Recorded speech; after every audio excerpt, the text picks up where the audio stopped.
প্রথম সন্তান ৩-৪ বছর বয়স, এই মানে ফুটিয়ে বার হয়েছে, চোখও হোটে নাই, এই দিয়ে একটা কেজি স্কুল খুলছে, এই দিয়ে একটা কেজি স্কুল খুলছে। ৪-৫ বছরে পোলাপান 10 খান বই দিয়েছে, পিঠির উপরে বইয়ের বস্তা উঠে দিয়েছে, তা বইয়ে নিতে পারে না। হ্যাঁ, একটা প্ল্যান করছে, মাস্টার কয় তাহলে বাচ্চাদের আম্মুরা আসেন, এই আম্মুরা বাচ্চা আগাই দিতে আসবেন, আগাই দেওয়ার পরে ফিরে আবার নিয়ে যেতে হবে না, অসাইডি দিল তারাই যাবে। এই জন্য আপনারাই গাছতলা বাসতলা বসেন, আপনারা ভাবি সম্মেলন করেন, আমরা আন্ডা বাচ্চাকে পড়াই। উন্ডায় গাছতলা বাসতলা বসে বসে ভাবি সম্মেলন করে, 4-5 জন বসে বসে মোবাইলে গেম খেলে। গেম কার কতক্ষণ খেলবে, ছুটি রাখ পর্যন্ত, এরপরে লাস্টে যে একটু মুজাকারা করে। তবলিগি মুজাকারা আছে না, এই কয় বিটি আপা আপনার স্বামী কেমন, ভাইজান কেমন, মুজাকারায় বসে। ও একটা দাম না, একটা দাম না, শুরু হয়েছে, আমল শুরু হয়েছে। আপনার শ্বশুর কেমন, বুড়ো শয়তান, বুড়ো শয়তানের জ্বালায় তার কায়দা নাই, বোরকা ছাড়া বাইরতি দেয় না বুড়ো শয়তান, এটা বলে বুড়ো শয়তান, শয়তানে বলে বোরকা পরিবে। শাউরি কেমন, ওটা বুড়ো সুন্নি, আমার সংসারে সব ওর মাইয়ে বাড়ি নিয়ে গেল, মুজাকারা করতেছে। আপনার দেওয়ার কত নুসু, দেওয়ার বলে নুসু, তুমি টের পাইলে কি দে। এই সমস্ত আকাম কুকাম ওই জায়গা বসে, বয়সে পড়ার একটা দেখেন, বয়স যখন 7 হবে না, ও নিজেই বিরক্ত করে, ও যাই ওর মার পাশে পেছে জ্ঞান জ্ঞান, সবাই স্কুলে যাচ্ছে, আমার স্কুলে যাচ্ছে না, আব্বুরে কব বই কিনে এনে দিতি, আব্বুরে কব আমার স্কুলে ভর্তি করে দিতি। দেখেন 7-এর পর তো ও নিজেই পড়ার জন্য আগ্রহী হবে, আর এর আগে যদি বেশি পড়ায় মুফতি মুহাদ্দিস বানাতে যান, ও কিছু হবে না। قال رسول الله صلى الله عليه وسلم হুব্বিবা ইলাইয়া মিন দুনিয়াকুম সালাস, নবী পাক বলেন দুনিয়ায় 3টে জিনিস আমার ভালো লাগে। কয়টা? 1 নম্বরে আতিব, 1 নম্বরে ঘ্রাণ, সুগন্ধি ভালো লাগে। হুজুর সুগন্ধিকে পছন্দ করতেন তো করতেনই, বাকি হুজুরের গায়ে ছিল সুগন্ধি। হুজুর সম্পর্কে বলা হয় বিতিবিন নাসার, আল্লাহর নবী সুগন্ধি কি বলা হয়, প্রকাশক। রাস্তা দিয়ে হেঁটে গেলে 3-4-5 মাইল 10 মাইলও যদি চলে যাইতেন, 2 ঘন্টা 5 ঘন্টা আগে নবী এই রাস্তা দিয়ে গেছে, সাহাবায়ে কিরাম টের পাইতেন যে এই রাস্তা দিয়ে নবী গেছেন। হুজুরের গায়ের ঘিরান আলাদা। সাহাবায়ে কিরামরা নবী পাক যখন ঘামতেন, হুজুর ঘামতেন, বেশ ঘামতেন। বিশেষ করে যখন ওহী আসতো তখন হুজুর ঘেমে যাইতেন। তো ওহী আসলে যখন ঘামতেন, গায়ের থেকে যে ঘামগুলো বেরোইতো, সাদা গায়ের উপরে ঘামগুলো যেন মুক্তার মতো গলায় পড়তেছে, সাহাবায়ে কেরাম ওইটাকে চামচ দিয়ে ধরে বোতলে পুরে আতরের কাজে ব্যবহার করতেন। আল্লাহু আকবার। হুব্বিবা ইলাইয়া মিন দুনিয়াকুম সালাস, এই দুনিয়ার 3টে জিনিস ভালো লাগে। 1 নম্বরে সুগন্ধি, আপনাদের ভালো লাগে না? এই সুগন্ধি আতর, ইয়াও কেরকের ভালো লাগে না, জাগে আতর ভালো লাগে না। তার ভিতরে 2 জন হলো খুব প্রসিদ্ধ, একজন হলো ওই সুসো, আর একজন হলো মেথর। মেথর সুইপার আছে না, যারা পায়খানা সাফ করে, ওরা কিন্তু আতর সহ্য করতে পারে না, জানেন না? পায়খানা সাফ করার আগে ওই জায়গায় 2 বোতল আতর ডালিয়ে দিলি পারে, তা দেয় না, কেরোসিন তেল ডালিয়ে দেয়, আতর দেয় না।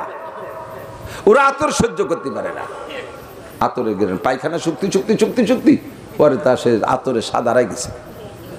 सुनते सुनते नुगमा है महफिल बेदात को, सुनते सुनते नुगमा है महफिल बेदात को, कान बहरे हो गए दिल बदमजा होने को है, कान बहरे हो गए दिल बदमजा होने को है। गान बजरे শুনতে শুনতে, পচা দরবার শুনতে শুনতে কান বয়রা হয়ে গেছে, দিল বদমজা হয়ে গেছে। এখন ভালো কথা শুনতে মনে চায় না, তিলাওয়াত ভালো লাগে না, হাদিস ভালো লাগে না, ওয়াজ নসিহত ভালো লাগে না, পীরের নসিহত ভালো লাগে না, তাবলীগী আলোচনা ভালো লাগে না। কথা বলেন ঠিক কি ঠিক না?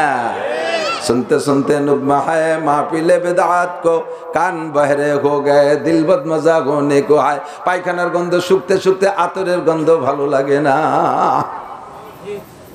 জাগ চুপার এক জবুয়ে গুলবুয়াদ, নফরত আশ সোহবতে বুলবুল বুয়াদ। আল্লাহু আকবার। এদিকে খেয়াল করেন, কাউও কাউও শোনেন না, কাক, কাকরে কোনোদিন ফুল বাগানে দেখছেন বলে মনে হয়? ও ওই পচা শামুক, দুনিয়ায় যত দুর্গন্ধ আছে তার মধ্যে অন্যতম গোল্ডেন এপিলাস দুর্গন্ধ হলো পচা শামুক আর পচা ডিম। একটা পচা ডিম এই জায়গায় বাস্ট করে দিলে আর ইসরায়েলের বোমা লাগবে না, আমরা এটাও টিকতে পারবো না। ডিমের গন্ধ এত ফাঁস খেলাস, আর হল পচা শামুক। তো কাকে পচা শামুকেরটা ওর মধ্যে পচা ময়লা এই চুমুক দিয়ে খাইয়ে তারপরে বোতলটা মুখি করে নিয়ে নারকেল গাছের ডালে বসে নিচের দিক তাকায় দেখে ফুল বাগানের ভিতরে বুলবুল পাখি ফুলের মধ্যে মুখ দিয়ে মধু খায় আর আল্লাহ জিকির করে। সদায়ে কুমরিয়া বাসাদ বকুকু बगोशे मंदराया दल्लहू चमन में चू चुकर काते हैं बुलबुल के फूलों में अल्लाह मिया तू ही तू है तू ही तू तू ही तू है तू ही तू तू ही तू है तू ही तू ফুলের ভিতরে বুলবুল পাখি মুখ দিয়ে মধু খায় আর আল্লাহর শুকর আদায় করে।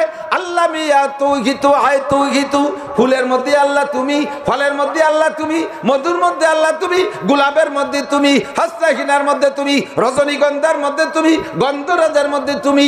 ফুলের ভিতরে মুখ দিয়ে বুলবুল পাখিতে মধু খায় আর আল্লাহর শুকর আদায় করে। আর দাঁড় কাক ওই নারকেল গাছের ডালে বৈশর মুখে তো পচা শামুকের খোলা, ওই জায়গা বসে কাউ ডারে দেখে ধিক্কার দেয়। এই কি বুলবুল পাখি রে, এ বুলবুল পাখি তুই আবার পাখি বংশের কলঙ্ক। জীবনে একটা বস্তা শামুক খাইয়ে দেখলি নে, কোনোদিন একটু মরা গরু খাইয়ে দেখলি নে, একটা মরা মুরগিতে কি স্বাদে খাইয়ে দেখলি নে, একটা পচা ডিম খাইয়ে দেখলি নে, এর মধ্যে কি স্বাদ। সারাটা জীবন ফুলের মধ্যে মুখ দিয়ে বসে এই সুসুরে মধু খাইস, তুই আমার পাখি বংশের কলঙ্ক, তোর ভিতরে কোনো পাখিত্বের গন্ধ নাই। বুলবুল পাখিরে কাউ ওই ধিক্কার দেয়। সে খায় পচা শামুক আর বুলবুল পাখিতে খায় মধু। কোন সুবহানাল্লাহ, ঠিক না? তো বুলবুল পাখি তো কাউর মতন অকথ্য ভাষায় করতে পারে না। বুলবুল পাখি আবার কাকরে জবাব দেয়, লা তালুমনি আও ফালুমনি ইন্নামা কুলতুমা কুলতু আবিয়ামরুন জালাল। এ কাউও তোরে বিটারা কি হাদিয়া দেয় তা আমি জানি। তোরে দেখলি ঢিল মারে, তোরে দেখলি চ্যাঙ্গা মারে, তোরে কেউ করে দিন ছবি তোলে না। আমি বুলবুল পাখি ফুলের ডগায় যখন ফুলের ডাল ধরে বসে থাকি আর ফুলের মধ্যে মুখ দেই, ক্যামেরাম্যানরা এসে আমারে ছবি তুলে বড় বড় ক্যালেন্ডার বানাইয়া লাখ লাখ টাকা কামাই করে খায়, আমারে মানুষে আদর করে। তোর মতো কাউ আমারে গালি দিলি কিচ্ছু আসে যায় না। কতক্ষণ ঠিক না? সেম কোয়ালিটির মানুষ দুনিয়ায় আছে না নাই? আপনারা মাঠে বসে বসে কুরআন হাদিসের ফুলের ভিতরে মুখ দিয়ে মধু খান আর উলামায়ে কিরাম বাগিচার মালিক হিসেবে ফুল সাপ্লাই দেয়। আপনারা শোনেন, আপনারা বোঝেন, মজা নেন, মাঝে মাঝে আল্লাহ আল্লাহ জিকির করেন, সুবহানাল্লাহ আলহামদুলিল্লাহ পড়েন। এই দেখে ওই কাউয়া মার্কা স্বভাবের, ওই সুসো মার্কা স্বভাবের ওরা কয় দেখো এক বলদ চিল্লে আর কয় বলদ বসে বসে সময় নষ্ট করে। একে কি বুদ্ধি আছে? জীবনে কোনদিন জারি গান শুনলো না, যাত্রা গান শুনলো না, এরা করসা গান শুনলো না, গুণযাত্রা শোনে না, গাজির গান শোনে না, এরা ফেসবুক ইউটিউব দেখে না, কোনোদিন একটু টেলিভিশনের থেকে মজা নিল না, এরা একটু লালন গীতি শোনে না, কোনোদিন দুর্গা পূজা, কালী পূজা, সরস্বতী পূজা, লক্ষ্মী পূজায় গেল না, হিন্দু বাড়িতে একটু কুলুকির ডাল্লা লাড্ডু মাড্ডু খালো না। একে কি জ্ঞান আছে? কোনো বুদ্ধি নেই। আপনাকে ধিক্কার দেয়। তোর মতো দাঁড় কেউ আমাকে গালি দিলি কিচ্ছু আসে যায় না। পুরো মজলিসটাকে আল্লাহ পাক রহমতের ফেরেশতা দিয়ে বেষ্টন করে রাখছে। নাযালাত আলাইহিমুস সাকিনা গাশিয়াতুমুর রাহমা, আল্লাহর রহমতের ফেরেশতা দিয়ে আসমান পর্যন্ত ঘিরে রাখছে। আমাদেরকে ফেরেশতারা নিগরানি করতেছে আর আসমান থেকে ওয়াজরে এই সমস্ত বুকাদের উপরে, এই সমস্ত বুলবুল পাখি বুকাদের উপরে আল্লাহর পক্ষ থেকে সাকিনা প্রশান্তি নাজিল হচ্ছে। হুজুর বলেন আমার তিনটে জিনিস ভালো লাগে, এই কথাটা একটা এসে গেছে কয়ে যাই। এক নম্বরে সুগন্ধি, দুই নম্বরে কুররাতু আইনি ফি সালাত, আমার নামাজের মধ্যে খুব ভালো লাগে। নামাজে দাঁড়াইলে চক্ষু শীতল হয়ে যায়। নামাজে দাঁড়াইলে ইন্নী আরা রাব্বি, আমি আমার আল্লাহরে দেখতে পারি। কোন সুবহানাল্লাহ। তিন নম্বরে কুররাতু আইনি ফি সালাত, হুব্বি ইলাইয়া মিনাদ দুনিয়া সালাত আতিব। দুই নম্বরে আল মারআত, নারী জাতি আমার ভালো লাগে। নারী জাতি, গোটা নারী জাতি ভালো লাগে। খেয়াল করতেছেন? কে বলছেন? আল্লাহর নবী। হুজুর বলেন নারী জাতি ভালো লাগে। হুজুর বলছেন এক দৃষ্টিতে নারীরা দুর্বল, নারীরা অসহায়, নারীদের আল্লাহ তাআলা বাহ্যিকভাবে ক্ষমতা পাওয়ার কম দেশে, তারা অসহায়, নিজেরা ইনকাম করতে পারে না, পুরুষের উপর দিয়ে প্রাধান্যতা খাটাতে পারে না, তারা সার্বিকভাবে দুর্বল বিদায় তাদের প্রতি আমার মায়া বেশি। সিস্টেম কি? মাকে মা হিসেবে ভালো লাগে, দাদিকে দাদি হিসেবে ভালো লাগে, নানিকে নানি হিসেবে ভালো লাগে, স্ত্রীকে স্ত্রী হিসেবে ভালো লাগে, মেয়েকে মেয়ে হিসেবে ভালো লাগে, টোটাল নারী জাতিকে দুর্বল হিসেবে ভালো লাগে। আর ওই চরিত্রহীন, পশ্চিমে চরিত্রহীন, ওরা কয় যে তোমাকে মোহাম্মদ নিজেই কইছে সে স্বভাব খারাপ, সে খালি বিটিকে পছন্দ করে। গ্রাম্য বাংলায় কয় নিজে যেমন ডেমনি পাড়ার মানুষকে মনে করে তেমনি, এরকম একটা কথা আছে না? নিজে যেমন ডেমনি, পাড়ার মানুষকে মনে করে তেমনি। তাদের চরিত্র খারাপ বিদায় আমার নবীর এই ভালো কথাটা তাদের দিকে নিয়ে গেছে। আলমারু ইয়াকিসু আলা নাফসিহি, একটা কথা আছে, প্রবাদ আছে, প্রত্যেকটা মানুষের স্বভাব অন্যকে নিজের মতো মনে করা। ও আমি যেমন ও মনে হয় এরকম। ওই হুজুরদের কাছে শুনে থাকবেন, এক রাত্রে এক পুকুরের তিন পাশে তিনজন গোসল করতেছে, গভীর রাত্রে। তো তিনজন তিন আমলে গোসল করতেছে। একজনের স্বভাব হলো প্রয়োজন হোক আর না হোক প্রতিজ্ঞা করছে আমি সারা জীবন শেষ রাত্রে গোসল করে তাহাজ্জুদ পড়বো। এ আল্লাহর বান্দা সেভাবে সেই তাহাজ্জুদের গোসলের জন্য পুকুরি নামছে। অপর পাশে আর একজন আর এক কোনায় সে চুরি হইরে আইছে, গায়ে মাটি মুটি মাহাইছে, তাই শেষ রাত্রি গোসল হইরে বাসায় যাবে, তাই গোসল হতেছে। অপর পাশে আর একজন ফরজ গোসল হয়েছে, সে ফরজ গোসল আদায় হতেছে। বলেন তো কের সাথে কের সাক্ষাৎ নেই, কথা নাই, তিনজনে কারে কি মনে করবে? প্রত্যেকে মনে করবে ও দুইজনে আমি যা করতেছে ওরাও তাই করতেছে। যে লোক তাহাজ্জুদের গোসল করে সে খুশিতে শুকর আদায় করছে, আলহামদুলিল্লাহ আল্লাহ, আমি মনে করছিলাম এই এলাকায় তাহাজ্জুদের গোসল খালি আমি একাই করি, আরও দুই আল্লাহর বান্দা করে, অথচ একজন হলো ফরজ গোসল হবে আর একজন হলো চুরিয়ে দিয়েছে। ওই দেখছেন ওই যে ও কি বলছে, ও আইছে দাঁড়াই গেছে এর মধ্যে। দ্বিতীয় জন মনে করে যে ফরজ গোসল করে, সে কয় কি এ কাম খালি আমি একা করিনি, আরো মানুষও আছে, ও দুইজনে এই করি আসছে। চোর কয় যে ও খালি চুরি আমি ওরি, ওই যে আরো দুইজন চোর নামছে। আলমারু ইয়াকিসু আলা নাফসিহি। যারা এই সমস্ত ব্যাপারে নুচ্চ, চরিত্রহীন, আখলাক খারাপ, তারাও আমার নবীর এই কথাকে সেই দিক নেওয়ার চেষ্টা করে। কথাক্ষণ ঠিক ঠিক না? আমার নবী বলেন নারী জাতি দুর্বল, তাদের প্রতি আমার মায়া লাগে, ভালোবাসা লাগে, এ কথা হুজুর বললেন। নবী আলাইহিস সালাতু ওয়াস সালাম সাহাবায়ে কিরামদেরকে নিয়ে এভাবে বয়ান করতেন। প্যান্ডেল ছিল না, মাইক ছিল না, তবে হুজুর আলাইহিস সালাতু ওয়াস সালামের সামনে যদি লক্ষ শ্রোতাও থাকতো, হুজুরের পায়ের কাছের বসার জন্য যে আওয়াজে হুজুরের মুখের আওয়াজ শুনতেন, শেষের জন্য সেই একই আওয়াজে শুনতেন। একটু বলেন না সুবহানাল্লাহ। এটা হলো হুজুরের আওয়াজের মুজিজা। আল্লাহর নবীর থেকে আল্লাহ 3200 অলৌকিক ঘটনা প্রকাশ করেছে, তার মধ্যে এটা একটা যে হুজুরের আওয়াজের মধ্যে মুজিজা। হুজুর আলাইহিস সালাম বয়ান করতেছেন, এভাবে পাশে মসজিদের ভিতরে বয়ান করতেছেন, হুজুরের বয়ানের আওয়াজ বাইরে চলে গেলে সাহাবায়ে কিরাম ধীরে ধীরে খালি বাড়তেই তালে আছে, বাড়তে বাড়তে মসজিদের ভিতরে বসার জায়গা সব ভরে গেছে। এখন যে জায়গা আছে সাইড দিয়ে সাহাবায়ে কিরাম দাঁড়াই গেছে, দাঁড়িয়ে দাঁড়িয়ে বয়ান শুনতেছেন, কেউ বসার কেউ দাঁড়ানো, এইটা হুজুরের জন্য একটু বিরক্ত লাগতেছে। হুজুর ওখানে দাঁড়িয়ে বসে বললেন ইজলিসু আলা মাকানিকুম, ইজলিসু আলা মাকানিকুম, আরে যে যেখানে আছো বসে পড়ো, বসো। সাহাবায়ে কিরামদের স্বভাব ছিল সামিনা ওয়া আতানা, শুনবো আর মানবো। হুজুর বলবেন যে এটা আমল করো, আর একটু কাল বিলম্ব নাই, কোনো অজুহাত নাই, নিচে কি ময়লা, নিচে কি নাপাক, নিচে কি বসার যোগ্য কি যোগ্য না, এ দেখা দেখি নাই। ফাজালাসু আলা মাকানিহিম, প্রত্যেকে নিজ নিজ জায়গায় বসে পড়ছে। করেন আলহামদুলিল্লাহ। এটা সাহাবায়ে কিরামদের স্বভাব। আমরা বাড়ইও বসাতে পারি না, ওয়াজ করে। এই যে এই জন্যই তো কই, এদিক তাকান। আল্লাহ একজনে আমার কয় হুজুর বাংলাদেশে এত পীর কে, সৌদি আরবে তো পীর নেই, বাংলাদেশে এত পীর কে? বাংলাদেশে পীর বেশি না? ভারত, বাংলাদেশ, পাকিস্তানে 3 দেশে পীর বেশি, ওদিক তো পীর নাই। তা আমি বললাম এদেশে পীর তো আছে, যা আছে আরো হওয়া দরকার। কেন হওয়া দরকার? আমি বললাম যে তুমি কি সৌদি আরব গেছো? বলে হ্যাঁ গেছি বলেই তো কইতেছি। বললাম সৌদি আরবে ট্রাফিক সিগনালে কয়জন পুলিশ দেখছো কত? ট্রাফিক সিগন্যাল আছে না, ট্রাফিক সিগন্যাল, এই ট্রাফিক সিগন্যালে সৌদি আরবে কি পুলিশ দেখছেন? সৌদি আরবে ট্রাফিক সিগন্যালে পুলিশ নাই, অটো নিয়মতান্ত্রিক কম্পিউটারের সাহায্যে টাইম মতো লাল বাতি জ্বলে ওঠে। আর লাল বাতি জ্বলে উঠলে যে রেড লাইন দেওয়া আছে, মন্ত্রী প্রেসিডেন্টের গাড়িও যদি হয় 1 ইঞ্চি ওর সামনে বাড়বে না।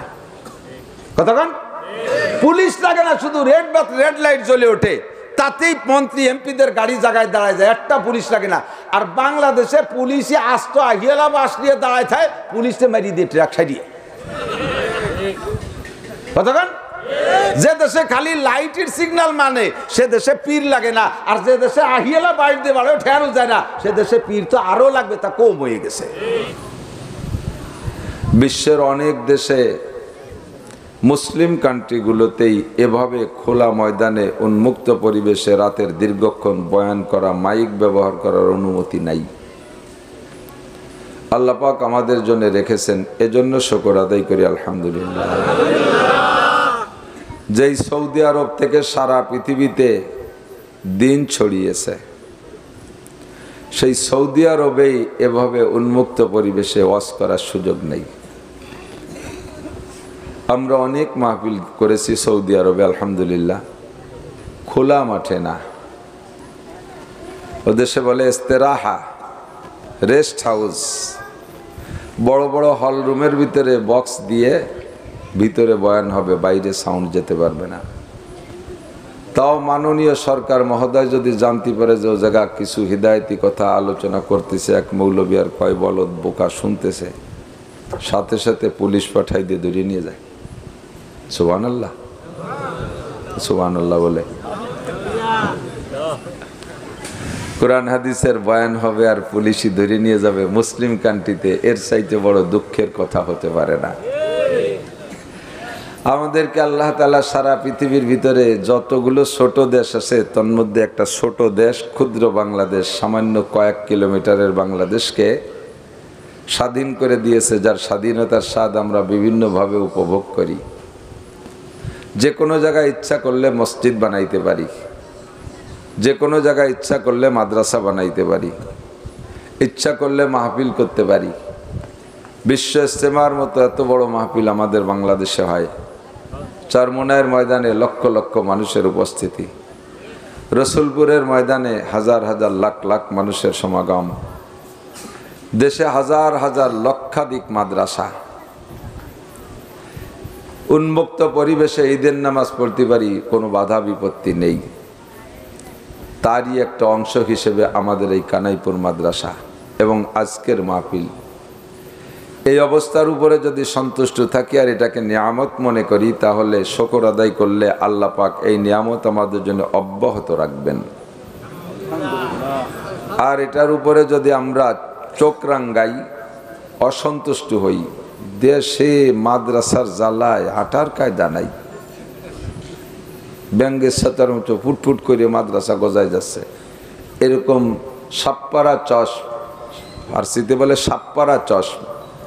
সাপ্পারা মানে চামচিকা, চশ মানে চক্ষু।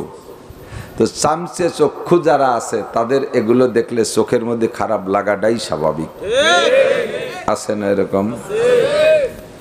সূর্য আপনাদের কাছে ভালো লাগে না মন্দ লাগে? পরপর দিন 10 যদি বেলা না ওঠে কিরম লাগে? কন্দি খুব খারাপ লাগে না? এই সূর্য পছন্দ করে না এমন প্রাণীও আছে। দুই প্রাণী সূর্য সহ্য করতে পারে না, সামসিকিয়া আর সিকিয়া। একটা হলো সামসিকিয়া আর একটা হলো খালি সিকিয়া। খালি সিকিয়া আমাকে দিকে সুসুও, ঠিক আছে নাকি? সুসকলি চেনে তো মানুষ, সিকে কয়েছে সুসকলি ভালো শোনা যায়। তো সামসিকিয়া আর চিকিয়া চুসুয়া এরা সূর্য সহ্য করতে পারে না। রাতের বেলা দেখেন চামচিকে ফারুত ফুরুত উড়িয়ে বেড়ায়, কিভাবে মার্চ করে। রাতের বেলা সিকিয়া সুসো খুসখুস করে এখান দিয়ে দৌড়োদৌড়ি করে, রাস্তা ভরে সুসো দেই। আমি তো রাতের বেলা দৌড়োদৌড়ি করি, বহুত সুসোর সাথে সাক্ষাৎ হয়, সালাম কালাম হয়। এই সুসো আর চামচিকে এর দিনই দেখা যায় না। সূর্য ওঠার সাথে সাথে ওরা এত ভৎসনা গালি দেয় সূর্যরে, এই শয়তানটা রাত্রি ছিল না, কি সুন্দর দেশ বেড়ে মার্চ করে বেড়াইছি, আর এই সূর্য শয়তানটা উঠিয়ে আলো দিয়ে আমাদের চোখে সর্বনাশ করে দিল। ওরা যাইয়া গাড়া গর্ত আর চামচিকে যায় মাছার নিচে যত অন্ধকার জায়গা ওই জায়গাতে লেগে থাকে, ঠিক না? তো প্রাণী জগতের ভিতরে এরা দুজন কি প্রশংসিত? আল্লাহ তুমি অমুকরে সুসোর মতো বানাই দিও, কেউ কয়? আল্লাহ তুমি আমার একটা সন্তানরে শামসির মতো বানাই দিও, কেউ কয় নাকি? ওদের সাথে কেউ সামঞ্জস্য রক্ষা করতে চায় না, তাদের মতো হতে চায় না। বরঞ্চ কেউকে যদি ধিক্কার দিতে হয়, তিরস্কার করতে হয়, তাহলে সুসো শামসের সাথেই তাকে তুলনা করা হয়। এরা সূর্য সহ্য করতে পারে না, ঠিক না? তো এর কারণে কি সূর্য খারাপ? উঠা বন্ধ হয়ে যাবে? সূর্য কয় আমার ওঠা আমি উঠবো, তুই সুসো শামসে যে জায়গা পালাবি পালা। বাংলার জমিনেও অনেকে মাদ্রাসা নিয়ে এই জাতীয় কটূক্তি করছে, এই ব্যাঙ্গের সাথার মতো ফুটফুট করে সংসদে কয়। এরা বলে শিক্ষিত, এরা জ্ঞানী না অজ্ঞানী না বিজ্ঞানী তাই তো বুঝতে পারি না। এরা সমাজের খুব দামি সন্তান। মাদ্রাসা নিয়ে সংসদ ভবনে ব্যঙ্গ করে ব্যঙ্গের ছাতার মতো পুটপুট করে মাদ্রাসা তৈরি হচ্ছে। আল্লাহ তাআলা কয়, ও সুসো সাইমসিয়া, এদেশে মাদ্রাসা থাকবে, তুই থাকবি না। কথা কন না? মাদ্রাসাগুলো যার যার জায়গায় আছে না নাই? সুসো সাইমসিয়াগুলো কি আছে না গেছে? আরো যদি কোনোদিন কেউ সুসো সাইমসের কাতারে দাঁড়ায়, সেও থাকতে পারবে না। এখনো যদি কেউ নিয়ে ক্রিটিসাইজ করে, সেও ওইভাবে বিদায় হতে হবে তাকে। এটা বুজুর্গানে দিনের জমিন, লক্ষ লক্ষ মুসলমানের জমিন, কোটি কোটি নামাজি মানুষের ভূখণ্ড জমিন। এখানে এগুলো চলবেই, থাকবে ইনশাআল্লাহ। ঠিক না? আতর আপনাদের ভালো লাগে না মন্দ লাগে? আতর আতরে আমি এসে মাইকে একটু মাহাই। قال رسول الله صلى الله عليه وسلم حبب الي من دنياكم ثلاث। আমার আপনার ভালো না লাগলে না লাগুক, সেটা আমাদের ব্যাপার। কিন্তু যেই ব্যক্তি আতরকে পছন্দ করছে, উনি একাই আতরকে পছন্দ করলে আতরের হক আদায় হয়ে যায়, আতরের সফলতা সার্থকতা অর্জন হয়ে যায়। তিনি কে? মুহাম্মদুর রাসূলুল্লাহ সাল্লাল্লাহু আলাইহি ওয়াসাল্লাম। হুজুর বলেন, হুব্বিবা ইলাইয়া মিন দুনিয়াকুম সালাস। আমি আপনাদের ওই হাদিসের আবার তরজমা না, আমি এটা হলো ফাঁকে জুমলায় মুতারাজা করে দিচ্ছি। আমার জেলার নাম শুনলে আপাতত একটু খারাপ ঠেকতেই পারে, তা কইয়ার লাভ কি হবে, কিন্তু তবুও তো আমি বাইয়ে চাইয়ে আসছি। আর যেদিন এতে খারাপ লাগা শুরু করছে, তারপরেই আমার দাওয়াত দিয়েছে। কাজে আমি জেলা খারাপ লাগলেও আমি তো আপনাদের কাছে খারাপ লাগার কিছু না। তা আমি আপনাদের এখানে আসছি মেহমান, আর আপনারা এই ফরিদপুর কানাইপুর এলাকার মানুষ মেজবান বাড়িওয়ালা। গোটা বাংলাদেশের ভিতরে আদর্শ শিক্ষিত সম্ভ্রান্ত জেলা যেগুলো, তার ভিতরে একটা আমাদের ফরিদপুর। এখানে শিক্ষা দীক্ষার আলো অনেক আগের থেকেই প্রজ্বলিত হয়েছে। এখানকার মানুষ আদর্শবান মানুষ।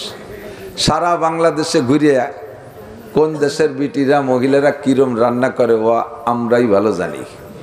কোন দেশের মহিলা বাংলাদেশের কোন জেলার বিটি গিয়াতে রান্না খাইতে আর বাকি নেই। কিয়ামতে যদি খালি আল্লাহ এই হিসেব নেই যে তুমি কয় বিটি রাতে রান্না খাইছো, এই কইয়ে বেচতে চলে যাও, তাহলে যা আর কায়দা নাই 2-4 হাজার বছরের মধ্যে। মনেই তো নাই। হযরত মাওলানা আলী হোসেন শাহ হুজুরের নাম তো আপনারা শুনেছেন। আমি একদিন আর কে হুজুরে কইতেছি, হুজুর কিয়ামতের ময়দানে তো সব কিছুরই হিসাব দেওয়া লাগবে, এই যে আপনি যে এত বাড়ি খাইছেন এই 60 বছর পর্যন্ত ওয়াজ করি, এর হিসেব কিভাবে দেবেন? তো উনি উনার বরিশালী ভাষায় কাজে, আমি আল্লাহরে ধরুম, আল্লাহ ছাড়াই যেতে পারলে আমিও পারবো। কি দিয়ে ধরুম? কয় কি, আমি আল্লাহরে বলবো, আল্লাহ কাফের, মুশরিক, নাস্তিক, মুরতাদ, বেঈমান, নামাজ নাই, রোজা নাই, হজ নাই, জাকাত নাই, দাঁড়ায় মতে খাড়াই খায়, আইটি আইটি পায়খানা করে, এই সমস্ত আকাম পার্টি, সুদ খায়, ঘুষ খায়, বাগিবাজি ফাঁকিবাজি, দুনিয়ার আকাম করে বেড়ায়, তাকে তুমি জায়গায় বসাইয়া, এসির মধ্যে বসাইয়া জম্মের খান খাও। আমি হুজুর মানুষ, নামাজ কালাম পড়ি, একটা খোলা মানুষ, আমার সাইডে ভাত খাতি এত জায়গা ঘুরই লেখা, আমার সাইডে ভাত খাতে সারা বাংলাদেশ কেন ঘুরইলে? আল্লাহ এদিকে ছাড়াই গেলি পরে আমি সে দিয়ে শুরু করবো। তো সারা বাংলাদেশ ঘুরে জানি কোন জায়গার মানুষের রান্না কেমন। বিশেষ করে ফরিদপুর, বৃহত্তর ফরিদপুরের 5 জেলা, এই 5 জেলার রান্না বান্না, এখানকার আদব আদর্শ, এখানকার পরিবেশন একেবারে অনন্য বাংলাদেশের ভিতরে। শিকায়ত করি নেই কের, কিন্তু তবে বুঝছি যে আমার এটা ভালো, তা তো কয়াই লাগবে, তাই করলাম। তো এখানকার মানুষের আদর্শ ভালো। তো আদর্শের ভিতরে মাঝে মাঝে একটু আদর্শ দেখি। আমি মেহমান, আমারে মাইক ধরে বসাই দিয়ে বাড়িওয়ালারা বাদাম খায় মাঝে মাঝে। তা আপনারা খাবেন আর আমারে বক করতে লাগাই দেবেন, এই কেমন আদর্শ?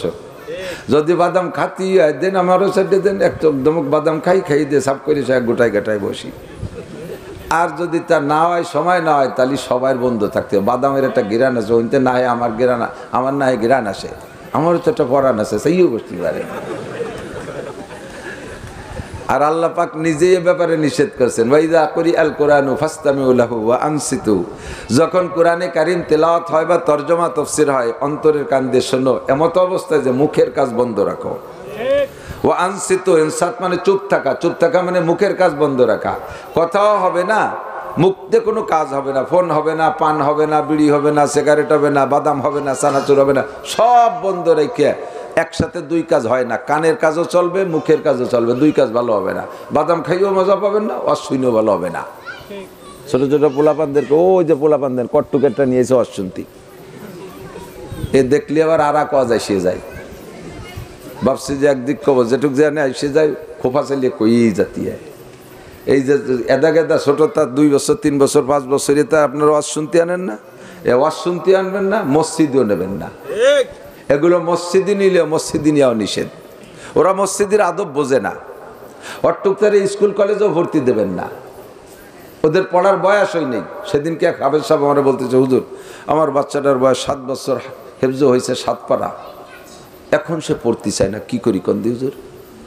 আমি কই যে আর হবে না কাজ, ওরে এখন 3 বছর বিরতি দিতে হবে। 7 বছর বয়সে এসে 7 পারা মুখস্থ করছে, ওরে নিশ্চয়ই তুমি 4-5 বছরেতে পড়ানো শুরু করছো। 4-5 বছর তার পড়ার বয়স না, অসমা তারে প্রেসার দিয়ে তার সেটটা গরম করে ফেলাইছো, এখন সেট হিট হয়ে গেছে, আর মাইক চলে না।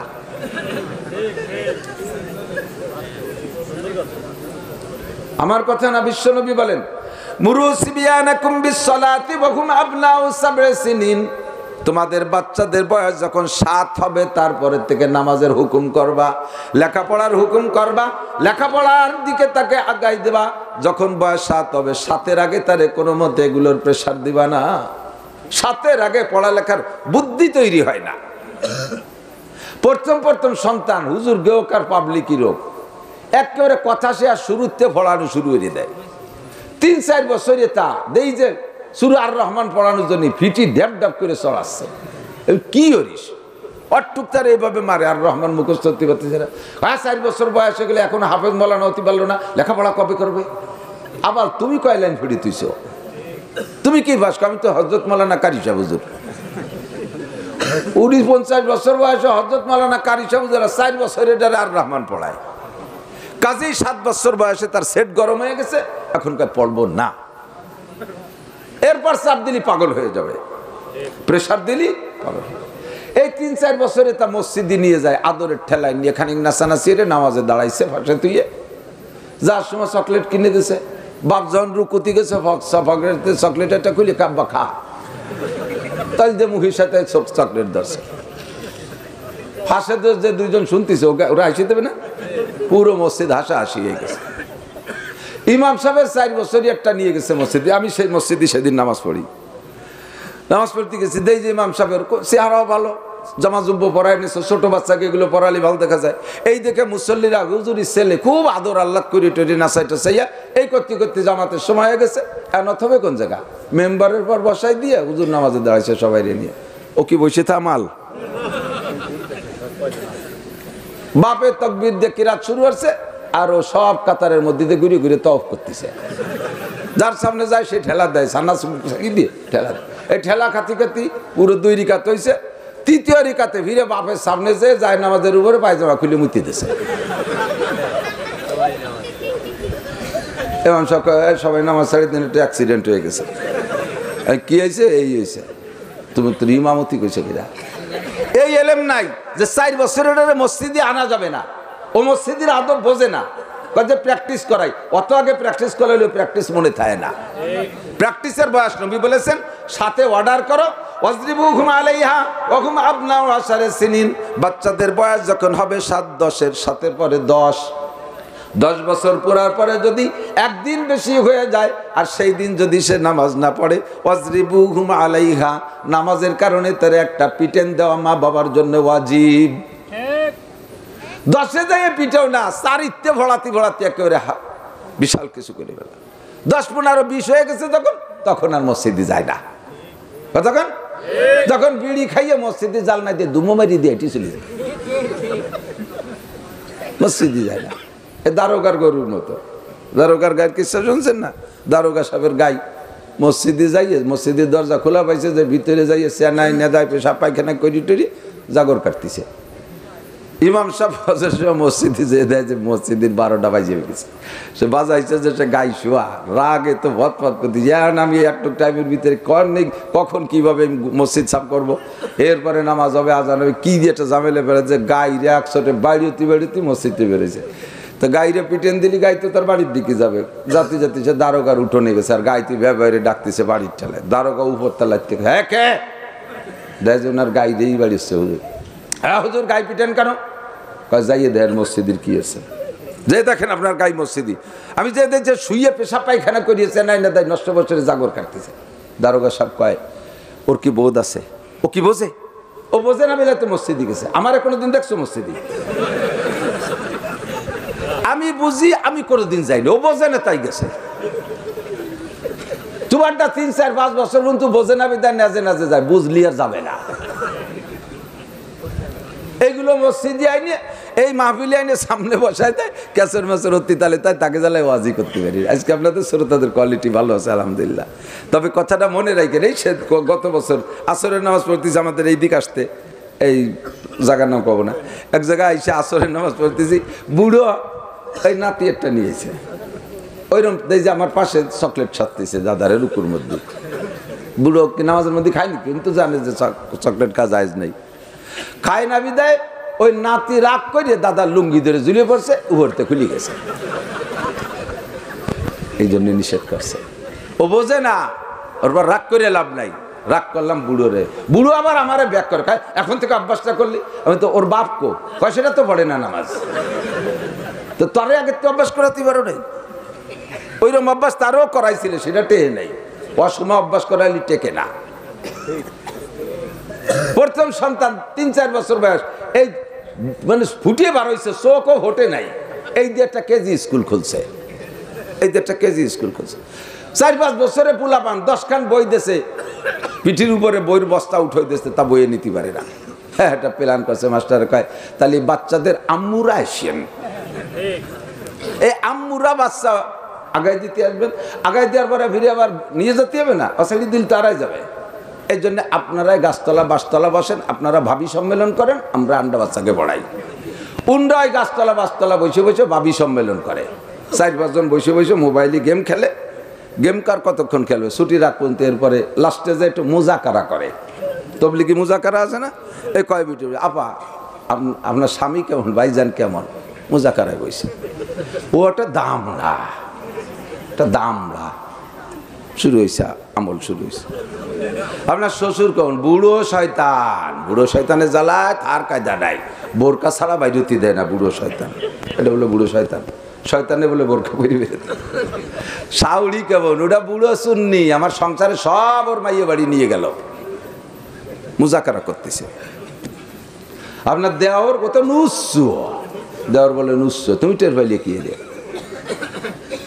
এই সমস্ত আকাম কুকাম ওই জায়গা বসে। বয়সে পড়ার একটা দেখেন, বয়স যখন 7 হবে না, ও নিজেই বিরক্ত করে, ও যাই ওর মার পাশে পেছে জ্ঞান জ্ঞান, সবাই স্কুলে যাচ্ছে, আমার স্কুলে যাচ্ছে না, আব্বুরে কব বই কিনে এনে দিতি, আব্বুরে কব আমার স্কুলে ভর্তি করে দিতি। দেখেন 7-এর পর তো ও নিজেই পড়ার জন্য আগ্রহী হবে, আর এর আগে যদি বেশি পড়ায় মুফতি মুহাদ্দিস বানাতে যান, ও কিচ্ছু হবে না।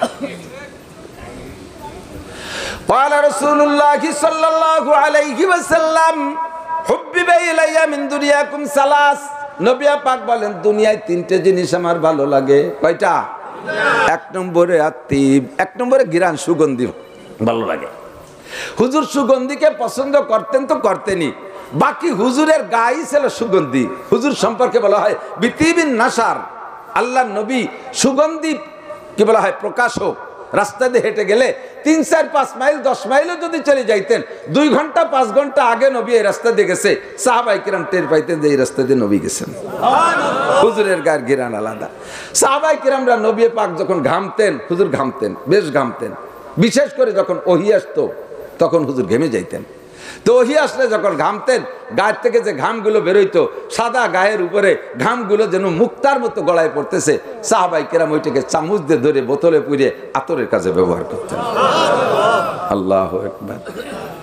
হুব্বিবা ইলাইয়া মিন দুনিয়াকুম সালাস, এই দুনিয়ার 3টে জিনিস ভালো লাগে। 1 নম্বরে সুগন্ধি। আপনাদের ভালো লাগে না? এই সুগন্ধি আতর ইয়াও কেরকের ভালো লাগে না। জাগে আতর ভালো লাগে না, তার ভিতরে দুইজন হলো খুব প্রসিদ্ধ। একজন হলো ওই সুসো, আর একজন হলো মেথর। মেথর সুইপার আছে না, যারা পায়খানা সাফ করে, ওরা কিন্তু আতর সহ্য করতে পারে না, জানেন না? পায়খানা সাফ করার আগে ওই জায়গায় 2 বোতল আতর ডালিয়ে দিলি পারে, তা দেয় না, কেরোসিন তেল ডালিয়ে দেয়, আতর দেয় না। ওরা আতর সহ্য করতে পারে না। আতরে গেলেন পায়খানা শক্তি শক্তি শক্তি শক্তি, পরে তা সে আতরে সাদারাই গেছে। सुनते सुनते नुगमा है माफिले बेदात को, सुनते सुनते नुगमा है माफिले बेदात को, कान बहरे हो गए दिल बदमजा होने को है, कान बहरे हो गए दिल बदमजा होने को है। गान बजरे শুনতে শুনতে, পচা দরবার শুনতে শুনতে কান বয়রা হয়ে গেছে, দিল বদমজা হয়ে গেছে। এখন ভালো কথা শুনতে মনে চায় না, তিলাওয়াত ভালো লাগে না, হাদিস ভালো লাগে না, ওয়াজ নসিহত ভালো লাগে না, পীরের নসিহত ভালো লাগে না, তাবলীগী আলোচনা ভালো লাগে না। কথা বলেন ঠিক কি ঠিক না? सुनते सुनते नुगमा है महफिले बिदअत को, कान बहरे हो गए दिल बदमजा होने को है। পায়খানার গন্ধ শুকতে শুকতে আতরের গন্ধ ভালো লাগে না। জাগ চুপার এক জবুয়ে গুলবুয়াদ, নফরত আশ সোহবতে বুলবুল বুয়াদ। আল্লাহু আকবার। এদিকে খেয়াল করেন, কাউও কাউও শোনেন না? কাক, কাকরে কোনোদিন ফুল বাগানে দেখছেন বলে মনে হয়? ও ওই পচা শামুক, দুনিয়ায় যত দুর্গন্ধ আছে তার মধ্যে অন্যতম গোল্ডেন এপিলাস দুর্গন্ধ হলো পচা শামুক আর পচা ডিম। একটা পচা ডিম এই জায়গায় বাস্ট করে দিলে আর ইসরায়েলের বোমা লাগবে না, আমরা এটাও টিকতে পারবো না। ডিমের গন্ধ এত ফাঁস খেলাস, আর হল পচা শামুক। তো কাকে পচা শামুকেরটা ওর মধ্যে পচা ময়লা এই চুমুক দিয়ে খাইয়ে, তারপরে বোতলটা মুখি করে নিয়ে নারকেল গাছের ডালে বসে নিচের দিক তাকায় দেখে ফুল বাগানের ভিতরে বুলবুল পাখি ফুলের মধ্যে মুখ দিয়ে মধু খায় আর আল্লাহ জিকির করে। সদায়ে তুমরিয়া বাসাদ বকুকু बगोशे मंदराया दल्लहू, चमन में चू चुकर काते हैं बुलबुल के फूलों में अल्लाह मिया तू ही तू है, तू ही तू, तू ही तू है, तू ही तू, तू ही तू है, तू ही तू। ফুলের ভিতরে বুলবুল পাখি মুখ দিয়ে মধু খায় আর আল্লাহর শুকর আদায় করে। আল্লাহ মিয়া তু হি তু হয়, তু হি তু। ফুলের মধ্যে আল্লাহ তুমি, ফলের মধ্যে আল্লাহ তুমি, মধুর মধ্যে আল্লাহ তুমি, গোলাপের মধ্যে তুমি, হাসনাহিনার মধ্যে তুমি, রজনীগন্ধার মধ্যে তুমি, গন্ধরাজের মধ্যে তুমি। ফুলের ভিতরে মুখ দিয়ে বুলবুল পাখিতে মধু খায় আর আল্লাহর শুকর আদায় করে। আর দাঁড় কাক ওই নারকেল গাছের ডালে বৈশর, মুখে তো পচা শামুকের খোলা, ওই জায়গা বসে কাউ ডারে দেখে ধিক্কার দেয়। এই কি বুলবুল পাখি রে, এ বুলবুল পাখি, তুই আবার পাখি বংশের কলঙ্ক। জীবনে একটা বস্তা শামুক খাইয়ে দেখলি নে, কোনোদিন একটু মরা গরু খাইয়ে দেখলি নে, একটা মরা মুরগিতে কি স্বাদে খাইয়ে দেখলি নে, একটা পচা ডিম খাইয়ে দেখলি নে, এর মধ্যে কি স্বাদ। সারাটা জীবন ফুলের মধ্যে মুখ দিয়ে বসে এই সুসুরে মধু খাইস, তুই আমার পাখি বংশের কলঙ্ক, তোর ভিতরে কোনো পাখিত্বের গন্ধ নাই। বুলবুল পাখিরে কাউ ওই ধিক্কার দেয়। সে খায় পচা শামুক আর বুলবুল পাখিতে খায় মধু। কোন সুবহানাল্লাহ, ঠিক না? তো বুলবুল পাখি তো কাউর মতন অকথ্য ভাষায় করতে পারে না। বুলবুল পাখি আবার কাকরে জবাব দেয়, লা তালুমনি আও ফালুমনি ইন্নামা কুলতুমা কুলতু আবিয়ামরুন জালাল। এ কাউও, তোরে বিটারা কি হাদিয়া দেয় তা আমি জানি। তোরে দেখলি ঢিল মারে, তোরে দেখলি চ্যাঙ্গা মারে, তোরে কেউ কোনোদিন ছবি তোলে না। আমি বুলবুল পাখি ফুলের ডগায় যখন ফুলের ডাল ধরে বসে থাকি আর ফুলের মধ্যে মুখ দেই, ক্যামেরাম্যানরা এসে আমারে ছবি তুলে বড় বড় ক্যালেন্ডার বানাইয়া লাখ লাখ টাকা কামাই করে খায়, আমারে মানুষে আদর করে। তোর মতো কাউ আমারে গালি দিলি কিচ্ছু আসে যায় না। কতক্ষণ ঠিক না? সেম কোয়ালিটির মানুষ দুনিয়ায় আছে না নাই? আপনারা মাঠে বসে বসে কুরআন হাদিসের ফুলের ভিতরে মুখ দিয়ে মধু খান, আর উলামায়ে কিরাম বাগিচার মালিক হিসেবে ফুল সাপ্লাই দেয়। আপনারা শোনেন, আপনারা বোঝেন, মজা নেন, মাঝে মাঝে আল্লাহ আল্লাহ জিকির করেন, সুবহানাল্লাহ আলহামদুলিল্লাহ পড়েন। এই দেখে ওই কাউয়া মার্কা স্বভাবের, ওই সুসো মার্কা স্বভাবের ওরা কয় দেখো এক বলদ চিল্লে আর কয় বলদ বসে বসে সময় নষ্ট করে। একে কি বুদ্ধি আছে? জীবনে কোনদিন জারি গান শুনলো না, যাত্রা গান শুনলো না, এরা করসা গান শুনলো না, গুণযাত্রা শোনে না, গাজির গান শোনে না, এরা ফেসবুক ইউটিউব দেখে না, কোনোদিন একটু টেলিভিশনের থেকে মজা নিল না, এরা একটু লালন গীতি শোনে না, কোনোদিন দুর্গা পূজা, কালী পূজা, সরস্বতী পূজা, লক্ষ্মী পূজায় গেল না, হিন্দু বাড়িতে একটু কুলুকির ডাল্লা লাড্ডু মাড্ডু খালো না। কি জ্ঞান আছে? কোনো বুদ্ধি নেই। আপনাকে ধিক্কার দেয়।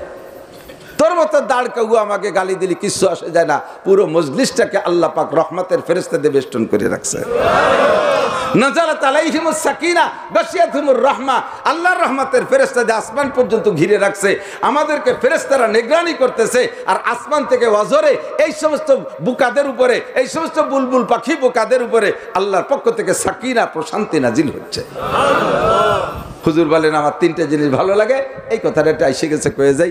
1 নম্বরে সুগন্ধি, 2 নম্বরে কুররাতু আইনি ফি সালাত, আমার নামাজের মধ্যে খুব ভালো লাগে।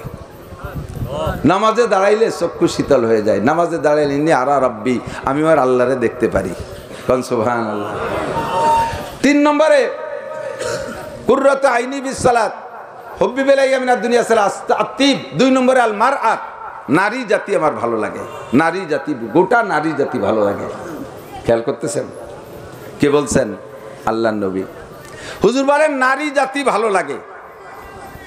হুজুর বলছেন এক দৃষ্টিতে নারীরা দুর্বল, নারীরা অসহায়, নারীদের আল্লাহ তাআলা বাহ্যিকভাবে ক্ষমতা পাওয়ার কম দেশে, তারা অসহায়, নিজেরা ইনকাম করতে পারে না, পুরুষের উপর যে প্রাধান্যতা খাটাতে পারে না, তারা সার্বিকভাবে দুর্বল বিদায় তাদের প্রতি আমার মায়া বেশি। সিস্টেম কি? মাকে মা হিসেবে ভালো লাগে, দাদিকে দাদি হিসেবে ভালো লাগে, নানিকে নানি হিসেবে ভালো লাগে, স্ত্রীকে স্ত্রী হিসেবে ভালো লাগে, মেয়েকে মেয়ে হিসেবে ভালো লাগে, টোটাল নারী জাতিকে দুর্বল হিসেবে ভালো লাগে। আর ওই চরিত্রহীন, পশ্চিমে চরিত্রহীন, ওরা কয় যে তোমাকে মোহাম্মদ নিজেই কইছে সে স্বভাব খারাপ, সে খালি বিটিকে পছন্দ করে। গ্রাম্য বাংলায় কয় নিজে যেমন ডেমনি পাড়ার মানুষকে মনে করে তেমনি, এরকম একটা কথা আছে না? নিজে যেমন ডেমনি পাড়ার মানুষকে মনে করে তেমনি। তাদের চরিত্র খারাপ বিদায় আমার নবীর এই ভালো কথাটা তাদের দিকে নিয়ে গেছে। আলমারু ইয়াকিসু আলা নাফসিহি, একটা কথা আছে, প্রবাদ আছে, প্রত্যেকটা মানুষের স্বভাব অন্যকে নিজের মতো মনে করা। ও আমি যেমন ও মনে হয় এরকম। ওই হুজুরদের কাছে শুনে থাকবেন, এক রাত্রে এক পুকুরের 3 পাশে তিনজন গোসল করতেছে, গভীর রাত্রে। তো 3 জন 3 আমলে গোসল করতেছে। একজনের স্বভাব হলো প্রয়োজন হোক আর না হোক প্রতিজ্ঞা করছে আমি সারা জীবন শেষ রাত্রে গোসল করে তাহাজ্জুদ পড়বো। এ আল্লাহর বান্দা সেভাবে সেই তাহাজ্জুদের গোসলের জন্য পুকুরি নামছে। অপর পাশে আর একজন আর এক কোনায় সে চুরি হইরে আইছে, গায়ে মাটি মুটি মাহাইছে, তাই শেষ রাত্রি গোসল হইরে বাসায় যাবে, তাই গোসল হতেছে। অপর পাশে আর একজন ফরজ গোসল হয়েছে, সে ফরজ গোসল আদায় হতেছে। বলেন তো কের সাথে কের সাক্ষাৎ নেই, কথা নাই, 3 জনে কারে কি মনে করবে? প্রত্যেকে মনে করবে ও 2 জনে আমি যা করতেছে ওরাও তাই করতেছে। যে লোক তাহাজ্জুদের গোসল করে সে খুশিতে শুকর আদায় করছে, আলহামদুলিল্লাহ আল্লাহ, আমি মনে করছিলাম এই এলাকায় তাহাজ্জুদের গোসল খালি আমি একাই করি, আরও 2 আল্লাহর বান্দা করে, অথচ একজন হলো ফরজ গোসল হবে আর একজন হলো চুরি দিয়েছে। ওই দেখছেন ওই যে ও কি বলছে, ও আইছে দাঁড়াই গেছে এর মধ্যে। দ্বিতীয় জন মনে করে যে ফরজ গোসল করে, সে কয় কি এ কাম খালি আমি একা করিনি, আরো মানুষও আছে। ও 2 জনে এই করি আসছে। চোর কয় যে ও খালি চুরি আমি ওরি, ওই যে আরো 2 জন চোর নামছে। আলমারু ইয়াকিসু আলা নাফসিহি। যারা এই সমস্ত ব্যাপারে নুচ্চ, চরিত্রহীন, আখলাক খারাপ, তারাও আমার নবীর এই কথাকে সেই দিক নেওয়ার চেষ্টা করে। কথাক্ষণ ঠিক ঠিক না? আমার নবী বলেন নারী জাতি দুর্বল, তাদের প্রতি আমার মায়া লাগে, ভালোবাসা লাগে, এ কথা হুজুর বললেন। নবী আলাইহিস সালাতু ওয়াস সালাম সাহাবায়ে কিরামদেরকে নিয়ে এভাবে বয়ান করতেন। প্যান্ডেল ছিল না, মাইক ছিল না, তবে হুজুর আলাইহিস সালাতু ওয়াস সালামের সামনে যদি লক্ষ শ্রোতাও থাকতো, হুজুরের পায়ের কাছে বসার জন্য যে আওয়াজে হুজুরের মুখের আওয়াজ শুনতেন, শেষের জন্য সেই একই আওয়াজে শুনতেন। একটু বলেন না সুবহানাল্লাহ। এটা হলো হুজুরের আওয়াজের মুজিজা। আল্লাহর নবীর থেকে আল্লাহ 3200 অলৌকিক ঘটনা প্রকাশ করেছে, তার মধ্যে এটা একটা যে হুজুরের আওয়াজের মধ্যে মুজিজা। হুজুর আলাইহিস সালাম বয়ান করতেছেন, এভাবে পাশে মসজিদের ভিতরে বয়ান করতেছেন, হুজুরের বয়ানের আওয়াজ বাইরে চলে গেলে সাহাবায়ে কিরাম ধীরে ধীরে খালি বাড়তেই তালে আছে, বাড়তে বাড়তে মসজিদের ভিতরে বসার জায়গা সব ভরে গেছে। এখন যে জায়গা আছে সাইড দিয়ে সাহাবায়ে কিরাম দাঁড়াই গেছে, দাঁড়িয়ে দাঁড়িয়ে বয়ান শুনতেছেন, কেউ বসার কেউ দাঁড়ানো, এইটা হুজুরের জন্য একটু বিরক্ত লাগতেছে। হুজুর ওখানে দাঁড়িয়ে বসে বললেন ইজলিসু আলা মাকানিকুম, ইজলিসু আলা মাকানিকুম, আরে যে যেখানে আছো বসে পড়ো, বসো। সাহাবায়ে কেরামদের স্বভাব ছিল সামিনা ওয়া আতানা, শুনবো আর মানবো। হুজুর বলবেন যে এটা আমল করো, আর একটু কাল বিলম্ব নাই, কোনো অজুহাত নাই, নিচে কি ময়লা, নিচে কি নাপাক, নিচে কি বসার যোগ্য কি যোগ্য না, এ দেখা দেখি নাই। ফাজালাসু আলা মাকানিহিম, প্রত্যেকে নিজ নিজ জায়গায় বসে পড়ছে। করেন আলহামদুলিল্লাহ। এটা সাহাবায়ে কেরামদের স্বভাব। আমরা বাড়ইও বসাতে পারি না, ওয়াজ করে। এই যে এই জন্যই তো কই, এদিক তাকান। আল্লাহ একজনে আমার কয়, হুজুর বাংলাদেশে এত পীর কে, সৌদি আরবে তো পীর নেই, বাংলাদেশে এত পীর কে? বাংলাদেশে পীর বেশি না? ভারত, বাংলাদেশ, পাকিস্তানে 3 দেশে পীর বেশি, ওদিক তো পীর নাই। তা আমি বললাম এদেশে পীর তো আছে, যা আছে আরো হওয়া দরকার। কেন হওয়া দরকার? আমি বললাম যে তুমি কি সৌদি আরব গেছো? বলে হ্যাঁ গেছি বলেই তো কইতেছি। বললাম সৌদি আরবে ট্রাফিক সিগনালে কয়জন পুলিশ দেখছো কত? ট্রাফিক সিগন্যাল আছে না, ট্রাফিক সিগন্যাল, এই ট্রাফিক সিগন্যালে সৌদি আরবে কি পুলিশ দেখছেন? সৌদি আরবে ট্রাফিক সিগন্যালে পুলিশ নাই। অটো নিয়মতান্ত্রিক কম্পিউটারের সাহায্যে টাইম মতো লাল বাতি জ্বলে ওঠে, আর লাল বাতি জ্বলে উঠলে যে রেড লাইন দেওয়া আছে, মন্ত্রী প্রেসিডেন্টের গাড়িও যদি হয় 1 ইঞ্চি ওর সামনে বাড়বে না। কতক্ষণ পুলিশ লাগে না, শুধু রেড লাইট জ্বলে ওঠে, তাতেই মন্ত্রী এমপিদের গাড়ি জায়গায় দাঁড়ায় যায়, একটা পুলিশ লাগে না। আর বাংলাদেশে পুলিশে আসতো আগিয়েলা বাস নিয়ে দাঁড়ায় থাকে, পুলিশে মারিয়ে দিয়ে ট্রাক সাইডিয়ে। কতক্ষণ? যে দেশে খালি লাইটের সিগন্যাল মানে সে দেশে পীর লাগে না, আর যে দেশে আহিয়েলা বাইর দিয়ে বাড়াও ঠেয়ানো যায় না, সে দেশে পীর তো আরো লাগবে, তা কম হয়ে গেছে। ঠিক কিনা? আল্লাহু আকবার। কি বলছি? আল্লাহু আকবার বলছি।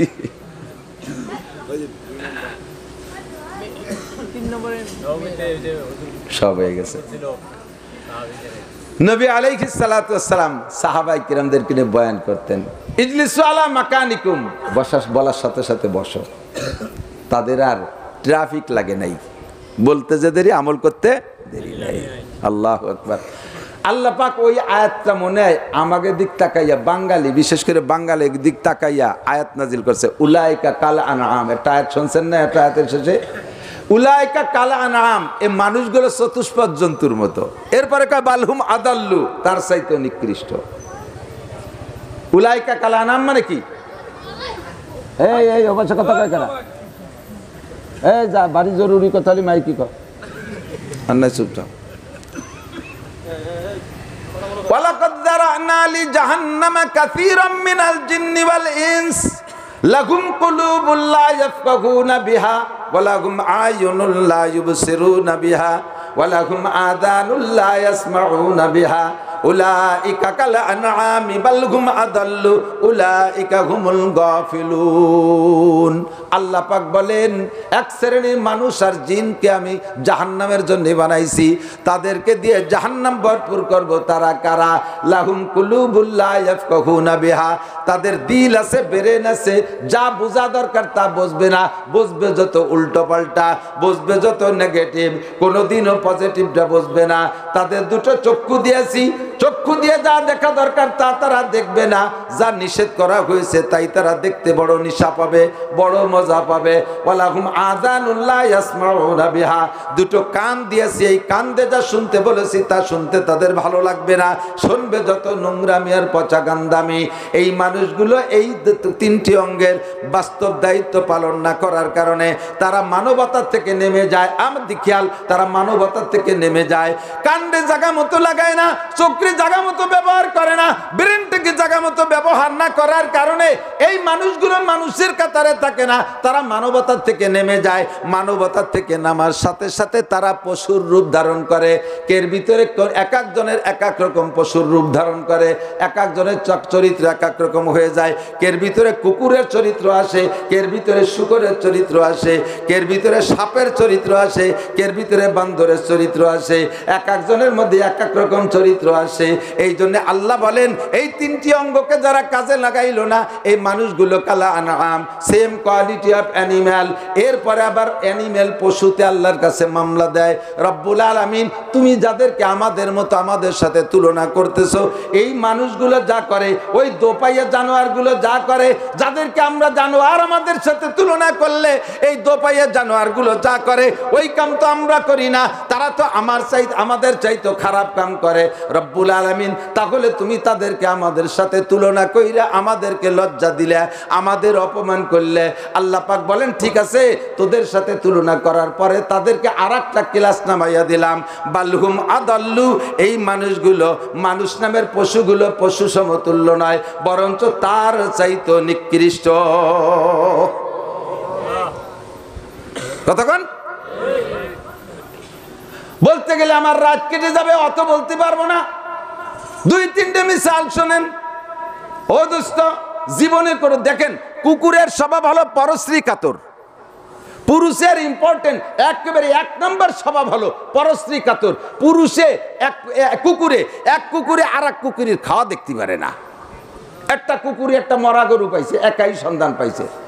ও কুত্তো জানে যে এই 5 মণ গোস্ত একা খাই সারতে পারবো না, হয়তো মনটা খালি খালাম 2-3 দিন মতো, তারপরে মাটি হয়ে যাবে। এই বুঝে কি গ্রামে ঢুকে একটা মাইকিং করে আসে, হ্যাঁ কুত্তো সমাজ যেখানে আছো চলে আসো, বিশাল এক মরা মহিষ পাইছি, এক গরু পাইছি, 5 মণ ওজনের ষাঁড় পাইছি, সবাই মিলে জুলে খাই রাহে। বরঞ্চ ও পাইছে তো দখল হয়ে দাঁড়ায়, আর কেউ এসে যদি সে জায়গা ভাগ নিতে যায়, পতাকা উঁচরে দাবড় শুরু করে, আমি স্বাধীন করছি, তোর এর মধ্যে ঢুকতে দেবো না। ঠিক না? আর ওই স্বাধীন শুনে ও ঘেউ ঘেউতে যায়, আরো কটা আসে, এবার তাকে কাছে তোরা খাতে পারবি না, আমি ঘোষণা দিছি। উনি স্বাধীন করে আর ওরা ঘোষণা দেয়।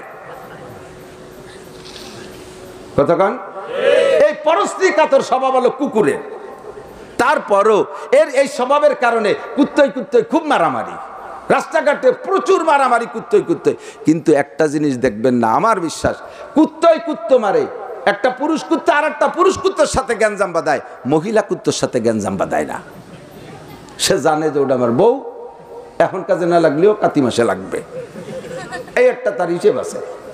মহিলা কুত্তরে দেখলি দা শুরু করে, চিনিস আমরা এই কানাইপুরের ম্যাডাম, তুই আনাইছিস ফরিদপুরিতে, পতাকা কৌশলে ধাওয়া শুরু করে।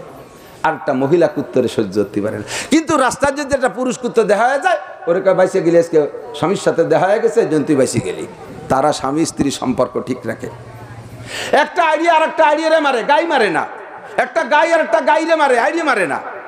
একটা শুয়ারে মারে, শুয়ারনিরে মারে না। একটা শুকরনি আর একটা শুকরনির সাথে গ্যাঞ্জাম করে, শুয়ারের সাথে গ্যাঞ্জাম করে না। স্বামী স্ত্রীর সুসম্পর্ক, বৈবাহিক জীবনকে তারা অত্যন্ত গুরুত্ব দেয়। একটা মোরগ আর একটা মোরগরে মারে, মুরগি মারে না। মুরগির সাথে চুলচিলাচিলি করে, মোরগের গায়ে হাত দেয় না, জানে যে ওটা স্বামী। কতক্ষণ এই বোধটা মানুষের মধ্যে নাই, এই বোধটা মানুষের মধ্যে নাই। মুরগিটি মোরগরে দেখেন, বাড়ি যদি একটা মোরগ থাকে, 5টা মুরগি থাকে, খাবার দেন মোরগরে একারে, ও একা খাবে না, কুটকুট করে ডাক দেয় সব মুরগিরে, ডাকে এনে একটু পয়েন্ট দেখাই দিয়ে ও পাশে দাঁড়ায় দেখে যে খাও, স্ত্রীরা খাইতে থাকো। বউকে খাওয়াই, ও পাশে বসে দেখে। লক্ষ্য করেন, আমার বাড়ি প্রচুর দেশি মুরগি মোরগ আছে, এদের আমি খুব ফলো করি। একদিন দেখি যে ওই আটা দিয়ে ভাত দিয়ে মাখাইতেছে, তো ওইটা একটা আঠা হয়েছে। একটা মোরগ, ওই যে দাড়িওয়ালা মোরগ আর কিরম, কিন্তু লোম টম খুবই, ও খাতি যাই, ও না হয় মুই মাহাইছে জম্মের মান। খানিক একা দাঁড়িয়ে ছাড়াতে পারে নাই, লিচু গাছতলা এসে দাঁড়াই দিয়েছে, বিপদে আছে। মুরগি একটা দৌড়ে এসে এক পাশে ঠোয়াই সাফ করে দিচ্ছে। এই দেখা দিয়ে আর এক মুরগি এসে আর এক পাশ সাফ করে দিচ্ছে। আমার ওয়াইফ আমার এটা কি করছে, দেখেন খেলা দেখেন, তুমিও দাও আরো বিটিকে দাও, স্বামীর খেদমত কারে কয় দাও হইতে সেও। এইটুক শিক্ষা নাও। পশুর ভিতরে এই দরদ আছে। তুমি যাইয়া মোটা মিষ্টি খাও, মিষ্টির দোকানে যাইয়া, বাগাটের মিষ্টির দোকানে যাইয়া, ফরিদপুরের মিষ্টির দোকানে, বাড়ি বউ বাচ্চারা খায় না, তা কিছু খেয়াল আছে? মিষ্টি খাইলে সে টাকা তাকে জন্য 1 প্যাকেট নিয়ে এসো। এটা হলো মানবতা। কতক্ষণ একটা কুত্তো আর একটা কুত্তরে মারে, মার খাইতে খাইতে যে কুত্তটা ঠগিয়ে যায়, সে কুত্তটার সারেন্ডার করে। সারেন্ডার দেখছেন? সারেন্ডার পদ্ধতি কি? কুকুরের সারেন্ডার পদ্ধতি, পতাকা নামায় দেয়, নেজ নিচে ফেলে। ঠিক না? লেজ নিচুরে দুই পার ভিতরে যে ইরম কাজ ধুয়ে পড়ে, এরপরে যেটা শক্তিশালী সে ওরা দুটো তিনটে ধমক দেয়, আর কোনোদিন এদিকে আসবি না, চিনিস আমরা এলাকার কে, আর কোনোদিন আসবি না, এরপরে মারে না, দুটো তিনটে ধমক দিয়ে চলে যায়। ঠিক না? আর মানুষে মারে, মাইক যখন খাইছে ধর্মের বাপ পর্যন্ত বলে আমারে মারিস না, জীবনে কোনদিন মামলা দেবো না, এ বিষয়ে আমি কার কাছে বলবো না। এরপরে এই সুযোগে হাতিয়ার ছেড়ে দিতেছে, এই সুযোগে কাইটে চুরো করে বস্তা ভরিয়ে ফেলে। ঠিক না? কুকুরের ভিতরে যে মানবতা আছে তাও তোমার নাই। প্রত্যেকটা প্রাণীর দেখেন সারেন্ডার পদ্ধতি আলাদা। কুকুরে সারেন্ডার করে লেজ নামাই দিয়ে, গরুতি সারেন্ডার করে কিভাবে, যেটা পারবে না দুর্বল, শক্তিশালী না কাগজ দিয়ে হাসিয়ে দেখো ভাইজান মারামারি হয়ে দরকার নেই, না হে নাক শুয়ে টুয়ে ওর একটা হালকা দাওয়া দেয় চলে যায়। পশু পাখি পক্ষী, হাঁস পাখি পক্ষী, মুরগি টুরগি, এদের সারেন্ডার পদ্ধতি একটা ডানা নামাই দিয়ে দৌড় দেয়। দেখেন যে ঠকিয়ে যায় সে একটা ডানা নামাই দিয়ে দৌড় দেয়, দৌড় দেওয়ার পরে আর শক্তিশালীরা তারা কিছু কয় না। আর মানুষ যখন অস্ত্র ছেড়ে দেয় দুর্বলতা প্রমাণ করে, মানে দুর্বল প্রকাশ করে যে আমি আর পারতেছি না, ওই সুযোগে তারে কুপায় শুরু করে ফেলে দেয়। ঠিক না? আল্লাহু আকবার। কুত্তই কয় আল্লাহ তুমি যে কইলে মানুষরা আমাকে মতো, তুমি কও মানুষই যা করে আমরা কি তা করি? কয় কি করে মানুষে কও? কয় দেখো আমাদের এই যে আর 2-1 মাসের ভিতরে এই কুত্তর ডেলিভারি শুরু হবে, শীতকাল আসলে এক একটা শুরু হয়ে গেছে, এখন আসলে কোনো তার সিজন নেই, আরো 2 মাস আগে দেয় যে কুত্তর বাচ্চা। তো একটা কুকুরের 4-5টা বাচ্চা, এই বাচ্চাগুলো যতদিন পর্যন্ত স্বনির্ভর হতে না পারে, ইনকাম করে খাওয়া না শেখে, আত্মরক্ষা ক্ষমতা না বোঝে, আয় রোজগার করে খাইতে না পারে, প্রতিরক্ষা ক্ষমতা অর্জন করতে না পারে, বাচ্চাগুলো মা মুখী হয়ে থাকে, অসহায়, অতদিন পর্যন্ত মা থাকে, তোর ঘর বাড়ি নাই, তারা ওই খেড়ের মাছার তলে এখানে ওখানে থাকে, বাচ্চাগুলো নিয়ে মা যা পারে ইনকাম করে খাই, একটু দুধ এনে বাচ্চারে খাওয়ায়। এর ভিতরে হাজারো দামি দামি কুত্ত, বংশীয় কুত্ত, বড় বড় দামি দামি কুত্ত যদি ওই মহিলা কুত্তরে কোনো অফার দেয়, কি কয় জানেন? সার কথা কবি না, আমি ছোট মোটো থেকে কোন জায়গায় যাবো, আমার এইগুলো এখনো কামাই করে খাইতে পারে না, আমি এই বাচ্চা কাচ্চা ফেলা রেখে কোথায় যাবো, 1 বছরের মধ্যে কথা কবি না, আগামী এই মাসে আসিস, পরে ওই সময় সরাই দেয়, এর ভিতরে মিস কলও দিবি না।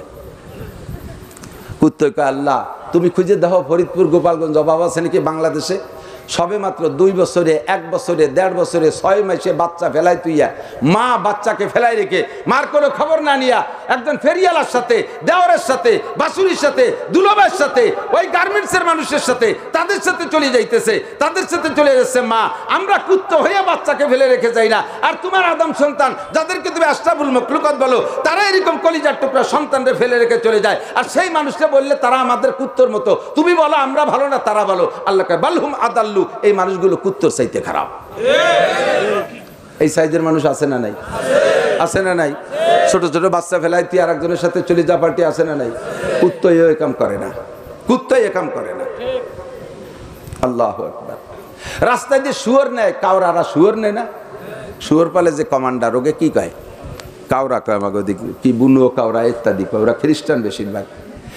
500 শুয়োর নিয়ে যাইতেছে কাউরা, 2জন কাউরা 500 শুকর নিয়ে যায়। শুয়োর তো শুয়োরই, ওর ভিতরে ফ্যামিলি শুয়োরও আছে, ছেলে মেয়ে নিয়ে বেশ, ওকে তো অনেক বাচ্চা হয়, বয়সী আছে, মাঝারি আছে, ছোট বড় সব আছে। কি একটু কয়, আর এই কথাটা শুয়োরে কি মানে দেখছেন? ওই শুয়োরে তাড়ানোর জন্য, রাখালি করার জন্য যে ভাষাগুলো কাউরারা ব্যবহার করে, ও কি কোনো ডিকশনারিতে আছে? কোনো বাংলা বই পুস্তক আছে? কোরআন হাদিসই তো নাই। বা কুপ এই ওই রোডে, আর তার দ্বারা যা বোঝার দরকার শুয়োরগুলো বুঝে বাস তর্জমা বুঝে সেভাবে সেটা সেট হয়ে যায়। বলে কি যেন কয়, রাস্তার অর্ধেক দিয়ে হাঁটবি আর অর্ধেক দিয়ে গাড়ি যাবে। দেখেন রাস্তার অর্ধেক দিয়ে হাঁটে, রাস্তার ওই মূলটা ছেড়ে নিচে দিয়ে হাঁটবি, তাই হাঁটায়, সেই জায়গায় দিয়ে হাঁটে, একটা শুয়োর রাস্তার পর আসে না। অথচ বড় বড় নেতা গোতাকে মিছিল, আমরা হুজুর গে মিছিলও রাস্তা দিয়ে নেই, এই লাঠি ধরে বাড়ো লাইনই রাখতে পারি না, ঘুরিয়ে ঘুরিয়ে বাগানের মধ্যে দিয়ে বেসতে, ও বাঁচতে টাইরিও ঘেড়ি সামনের দিকে উঠে চলে যায়। ঠিক কি ঠিক না? আল্লাহু আকবার। একবার এক জায়গায় নদী পার হবো, খেয়া পার হবো, ঘাটে আইসি, ওই যে 200 হলো মুরব্বী শুয়োর, তার ভিতরে ফ্যামিলি শুয়োর বেশি, ছোট ছোট বাচ্চা আছে 1000 খানিক, এই কেবল একটু ইঁদুরির মতো ঘুটি পারিছে। তার ওই ছোটোগুলো তো নদী সাঁতরাইতে পারে না, শুয়োরে কিন্তু খুব দ্রুতগামী, নদী সাঁতরাইতে পারে। আমরা নৌকোয় উঠছি, এই কমান্ডার হলো 4 জন, 2 জন আমাদের সাথে ছোট বাচ্চা নিয়ে উঠছে, আর 2 জন ওই বড় কমান্ডারে ঠেকায় রাখার জন্য 300 শুয়োর বড় উপার রেখে দিছে।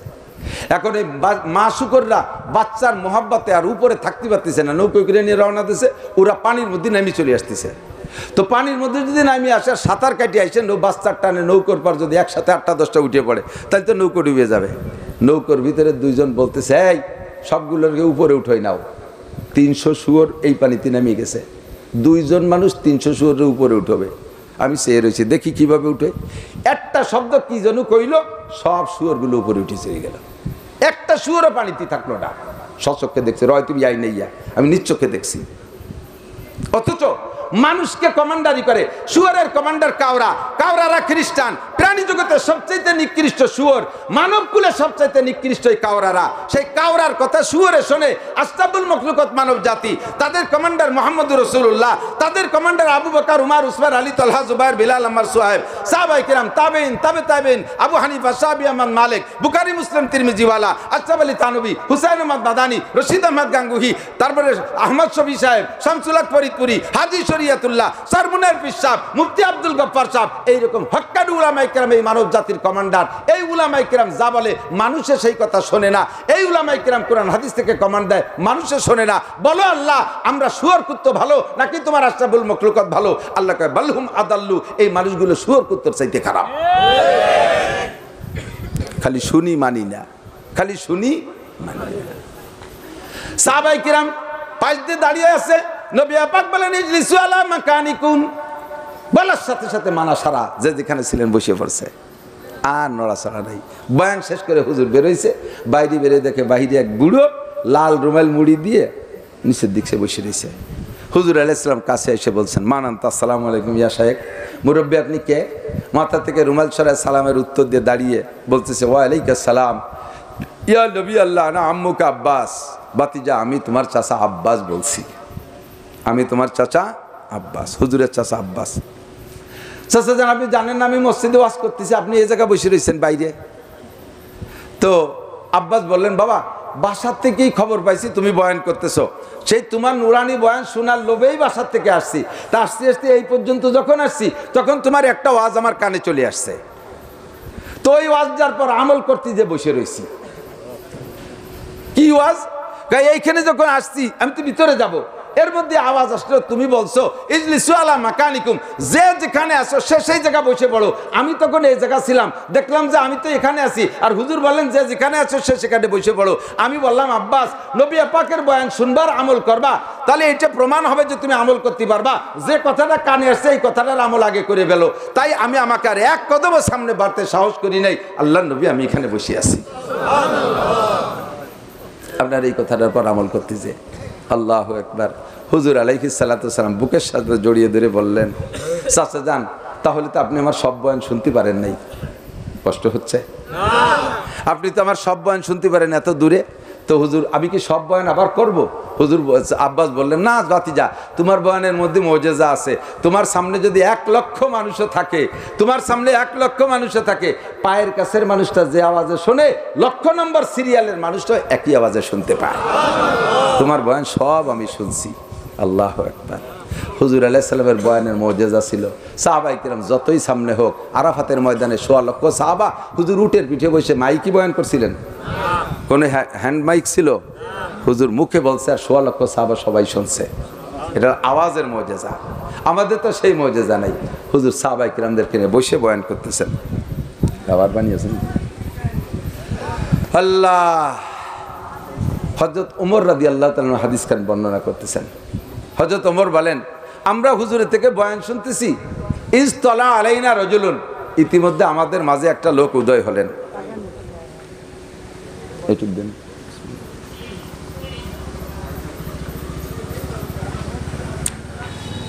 হুজুর, হযরত ওমর বললেন, খেয়াল করতেছেন, ইজতলা আলাইনা রাজুলুন, আমাদের মাঝে একটা লোক উদয় হলো। খেয়াল করতেছেন না মনে হয়? এই উদয় থেকেই আমাকে শিখতে হবে। আল্লাহ, উদয় তো হয় চন্দ্র সূর্য তারকা, মানুষ কি উদয় হয় নাকি? মানুষের আগমন ঘটে, মানুষ আসে, আগমন করে। তো হযরত ওমর বললেন, মানুষ আসছে বা আগমন করছে এ কথা বলতে সাহস পেলাম না, কারণ চন্দ্র সূর্য উদয় হলে যেমন দুনিয়ার অন্ধকার কেটে আলোকিত হয়ে যায়, এমনিতে হুজুর আলাইহিস সালামের নূরে চেহারা নুরানিতে মজলিসটা আলোকোজ্জ্বল ছিল। এই লোকটা আসার পরে যেন একটা সূর্য উদয়ের মতো আলো আরো বেড়ে গেল। তাতে আমরা বলতে বাধ্য, ইস্তলা আলাইনা রজুলুন, আমাদের মাঝে একটা লোক উদয় হলো। শাদীদু বায়াদিস সিয়াব ওয়া শাদীদু সাওয়াদিস শার লা ইউরা আলাইহি আসারুস সফর ওয়ালা ইয়ারিফুহু মিন্না আদুন। খেয়াল করেন, আমরা দূর দূরে সফর করি, ব্যবসা বাণিজ্য করি। সৌদি আরবের মানুষের আগের থেকে অভ্যাস, হাজার হাজার মাইল দূরে যে পায়ে হেঁটে ব্যবসা বাণিজ্য করতো, ওই এলাকার মানুষের সাথে পরিচিত ছিল। দূরে দূরে বিবাহ শাদী করতেন, লম্বা লম্বা দূরে। হুজুর আলাইহিস সালাতু ওয়াস সালামের দাদার বাপ হাশেম, হুজুরের দাদার বাপ হাশেম গাজায় যাইতেছে ব্যবসা করতে। গাজায় যে গাজায় গ্যাঞ্জাম হচ্ছে, এই গাজায় ব্যবসা করার উদ্দেশ্যে যাইয়া মদিনায় পর্যন্ত পৌঁছাইছে। মদিনার বাজার দিয়ে ঘুরতেছে, ঘুরার ভিতর দিয়ে দেখে একটা সুন্দরী একটা মহিলা, পর্দা তো নেই সে সময়, সুন্দরী একটা মহিলা, তবে চাল চলনের ভিতরে দারুণ নম্রতা ভদ্রতা। দোকানদারের কাছ থেকে কিছু কেনাকাটার ভিতরে ভাষাগত দিক দিয়েও অত্যন্ত সুন্দর, খুব সাহিত্যপূর্ণ ভাষা বলতেছে, আর চালচলন খুব নম্রতা ভদ্রতা। এই দেখে ওনার পছন্দ হয়ে গেছে। ওই জায়গার লোক মাধ্যমে প্রস্তাব দিয়েছে, দেখো তো এই মেয়েটার কি অবস্থা, কি বিবাহিতা না অবিবাহিতা। জিজ্ঞেস করে দেখা গেল মেয়েটা বিবাহিতা, তারপরে কিন্তু তালাক প্রাপ্তা, মোতাল্লাকা হয়ে গেছে। তো বলে যে এখন তার স্বামী নাই, বিবাহিতা, তবে সে বিবাহ বসার জন্য প্রস্তুত আছে। তাই লোক ঘটক রেদে বলো যে বলো আমার বিবরণ বলো, আমি কোন জায়গার কে, আমি মক্কার কুরাইশ বংশের, বর্তমান নেতৃত্ব আমার হাতে, আমার নাম হাশেম, আমি ওই মেয়েটাকে বিয়ে করতে চাই। প্রস্তাব দেশে রাজি হয়ে গেছে, বিয়ে হয়ে গেছে। ওই ঘরে যে সন্তান হয়েছে সেই সন্তান হলো হুজুরের দাদা। যেভাবে কথা এসে গেল বিদ্যা বললাম, দূরে দূরে এরকম সম্পর্ক ছিল। তো হযরত ওমর বলতেছেন, আমরা কত দূরের মানুষ চিনি, কিন্তু এই লোকটারে কেউ চিনি না, লা ইয়ারিফু মিন্না আহাদুন। তো যেহেতু চিনি না, কাজেই লোকটা এলাকার না, আর এলাকার না হলে বাহিরের হলে নিশ্চয়ই মুসাফির হবে। আর মুসাফির হলে তার ভিতরে কয়েকটা আলামত থাকে। এক নম্বরে হাতে অতিরিক্ত একটা ব্যাগেজ থাকে, জরুরি সামান, তাও নাই তার হাতে। দুই নম্বরে চলার পথে মরুভূমির ভিতর দিয়ে চলবে, গায়ের ভালো কাপড় সাদা কাপড় থাকলে পরিষ্কার থাকে না, উড়ন্ত ধুলোবালিতে ময়লা হয়ে যায়, তেমনও না। শাদীদু বায়াজিস সিয়াব, গায়ের কাপড় চরম সাদা, এমন সাদা জীবনে কোনোদিন দেখিনি। মনে হয় যেন পাশে কোথাও বাড়ি হবে, কাপড় চোপড় ধুয়ে নতুন করে আয়রন করিয়ে ধবধবে সাদা কাপড় পরে আসছে। আবার মরুভূমির ভিতর দিয়ে পথ চললে উড়ন্ত ধুলোবালিতে চুল দাড়ি ময়লা হয়ে যায়, তাও না, চিকচিক করতেছে চুল দাড়ি, মনে হয় যেন পাশের বাড়ি থেকে গোসল করিয়া তেল মাখাইয়া চিরুনি করে আসছে। কোনো তারে বুঝতে পারতেছে না যে বহিরাগত বা মুসাফির। এ সব কিছুতে মনে হয় যেন নিকটের, অথচ কেউ তারে চিনি না। যেহেতু অপরিচিত লোক, মাঠের ভিতরে যে জায়গা পাইছে সেই জায়গা বসবে। আমরা স্থানীয় মানুষের উপরে প্রভাব খাটাইয়া আমাকে ঠেলি সরাইতে বসার উচিত না তার। লোকটা উকি মেরে দেখতেছে যে মাঝে কোনো জায়গা আছে নাকি, মাঝে উকি মেরে কোনো ফাঁকা জায়গা দেখলেন না, গলা উঁচ করে দেখলেন যে হুজুর বসার সবচাইতে সামনে যে নিকটে যেই সাহাবা বসা, সিদ্দিক আকবর আবু বকর রাদিয়াল্লাহু তাআলা আনহু। সাহাবায়ে কেরামের বসার আবার কোয়ালিটি ছিল হুজুরের থেকে, এবং নিজেরা পরিমাণ মতো দূরত্ব বজায় রেখে বসতেন। এই কথার সাথে এসে গেল বলে যাই, নবী আলাইহিস সালামের কাছ থেকে সাহাবায়ে কিরাম আদর্শ শিখছেন, যেটা শিখতে আল্লাহ বলছেন লাকাদ কানা লাকুম ফি রাসূলিল্লাহি উসওয়াতুন হাসানাহ, রাসূলের ভিতরে তোমাদের উত্তম আদর্শ রয়েছে। এই আদর্শ সাহাবায়ে কিরাম শিখছে। সাহাবায়ে কিরামদের থেকে আমাদের আদর্শ নেওয়া যেতে পারে, কথা বলেন যায় কি যায় না? সাহাবায়ে কিরাম থেকে নেবেন নাকি কি কয় ওই যে ডারউইনের থেকে নেবেন? সাহাবায়ে কিরাম থেকে আদর্শ নেবেন। বসার আদব খেয়াল করেন, খুব খেয়াল করেন, খুব খেয়াল করেন। সাহাবায়ে কিরাম হুজুর সাহাবায়ে কিরামদেরকে শিখিয়েছে, তারা পরবর্তীদেরকে শিখিয়েছে। সাক্ষাতের সিস্টেম কি? সাক্ষাৎ, প্রথম আদর্শ সাক্ষাতের সিস্টেম, আপনি কাউকে সালাম দেবেন। ইসলামের সাক্ষাতের পদ্ধতি হলো সালাম। জোরে বলেন কি? সালামটা সুন্নতিভাবে পরিষ্কারভাবে দেবেন। মোবাইলে দেন আর ডাইরেক্ট দেন। মোবাইলের সালাম হয়ে গেছে টেডি সালাম। কোন দেরে রয়েছে? হ্যাঁ ইসলাম কি কইছে?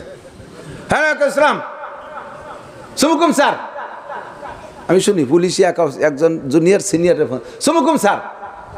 সুমুকুমির কি মানে? ছয়কম স্যার। ছয়কম স্যার কততে ছয়কম, এর কয় কি সালাম? আবার সালামের আগে যদি হ্যালো কয়, মাসালা শুনে নেন, সালামের আগে যদি হ্যালো কয়ে তারপরে সালাম দেয়, হ্যালো আসসালামু আলাইকুম, ওই সালামের উত্তর না দিলে গুনাহ হবে না, কারণ আপনি সালামের সুন্নতের খেলাফ করছেন। আগে সালাম পরে কালাম, শোনেন না নুরানি আলারা পড়ে, আসসালাম কবলাল কালাম, আগে সালাম পরে কালাম। যদি হ্যালো কয়ে বলেন সালামের আগে, তাহলে সালামের আগে হ্যালো কালাম হয়ে গেছে, ওই সালাম আপনার সালাম নাই, সালাম নষ্ট হয়ে গেছে। মোবাইলে কখনো হ্যালো বলবেন না, সালাম তো সালামই, সালামই আমার শুরু, ঠিক না? কত সুন্দরভাবে সালাম। আমার ছোট্ট হুজুর রহমতুল্লাহ বলতেন, মিয়া গেলাম পুলিশ লাইনি, পুলিশদের সাথে দেখতি, আল্লাহ আকবার, যাই দেই যে ছোটরা বড়কে সম্মান করতেছে 1 শট 1 লাথি দিয়ে, এরকম দেয় না? তার মানে 1 শট, আবার মাটিতে একটা লাথি দেয়, মানে লাঠিটার জায়গা মতো দিতে পারলাম না, মাটিতে দিলাম। এর কয় কি শ্রদ্ধা পদ্ধতি, এর কয় কিসের সাক্ষাৎ, এর কয় কোন আদর্শ?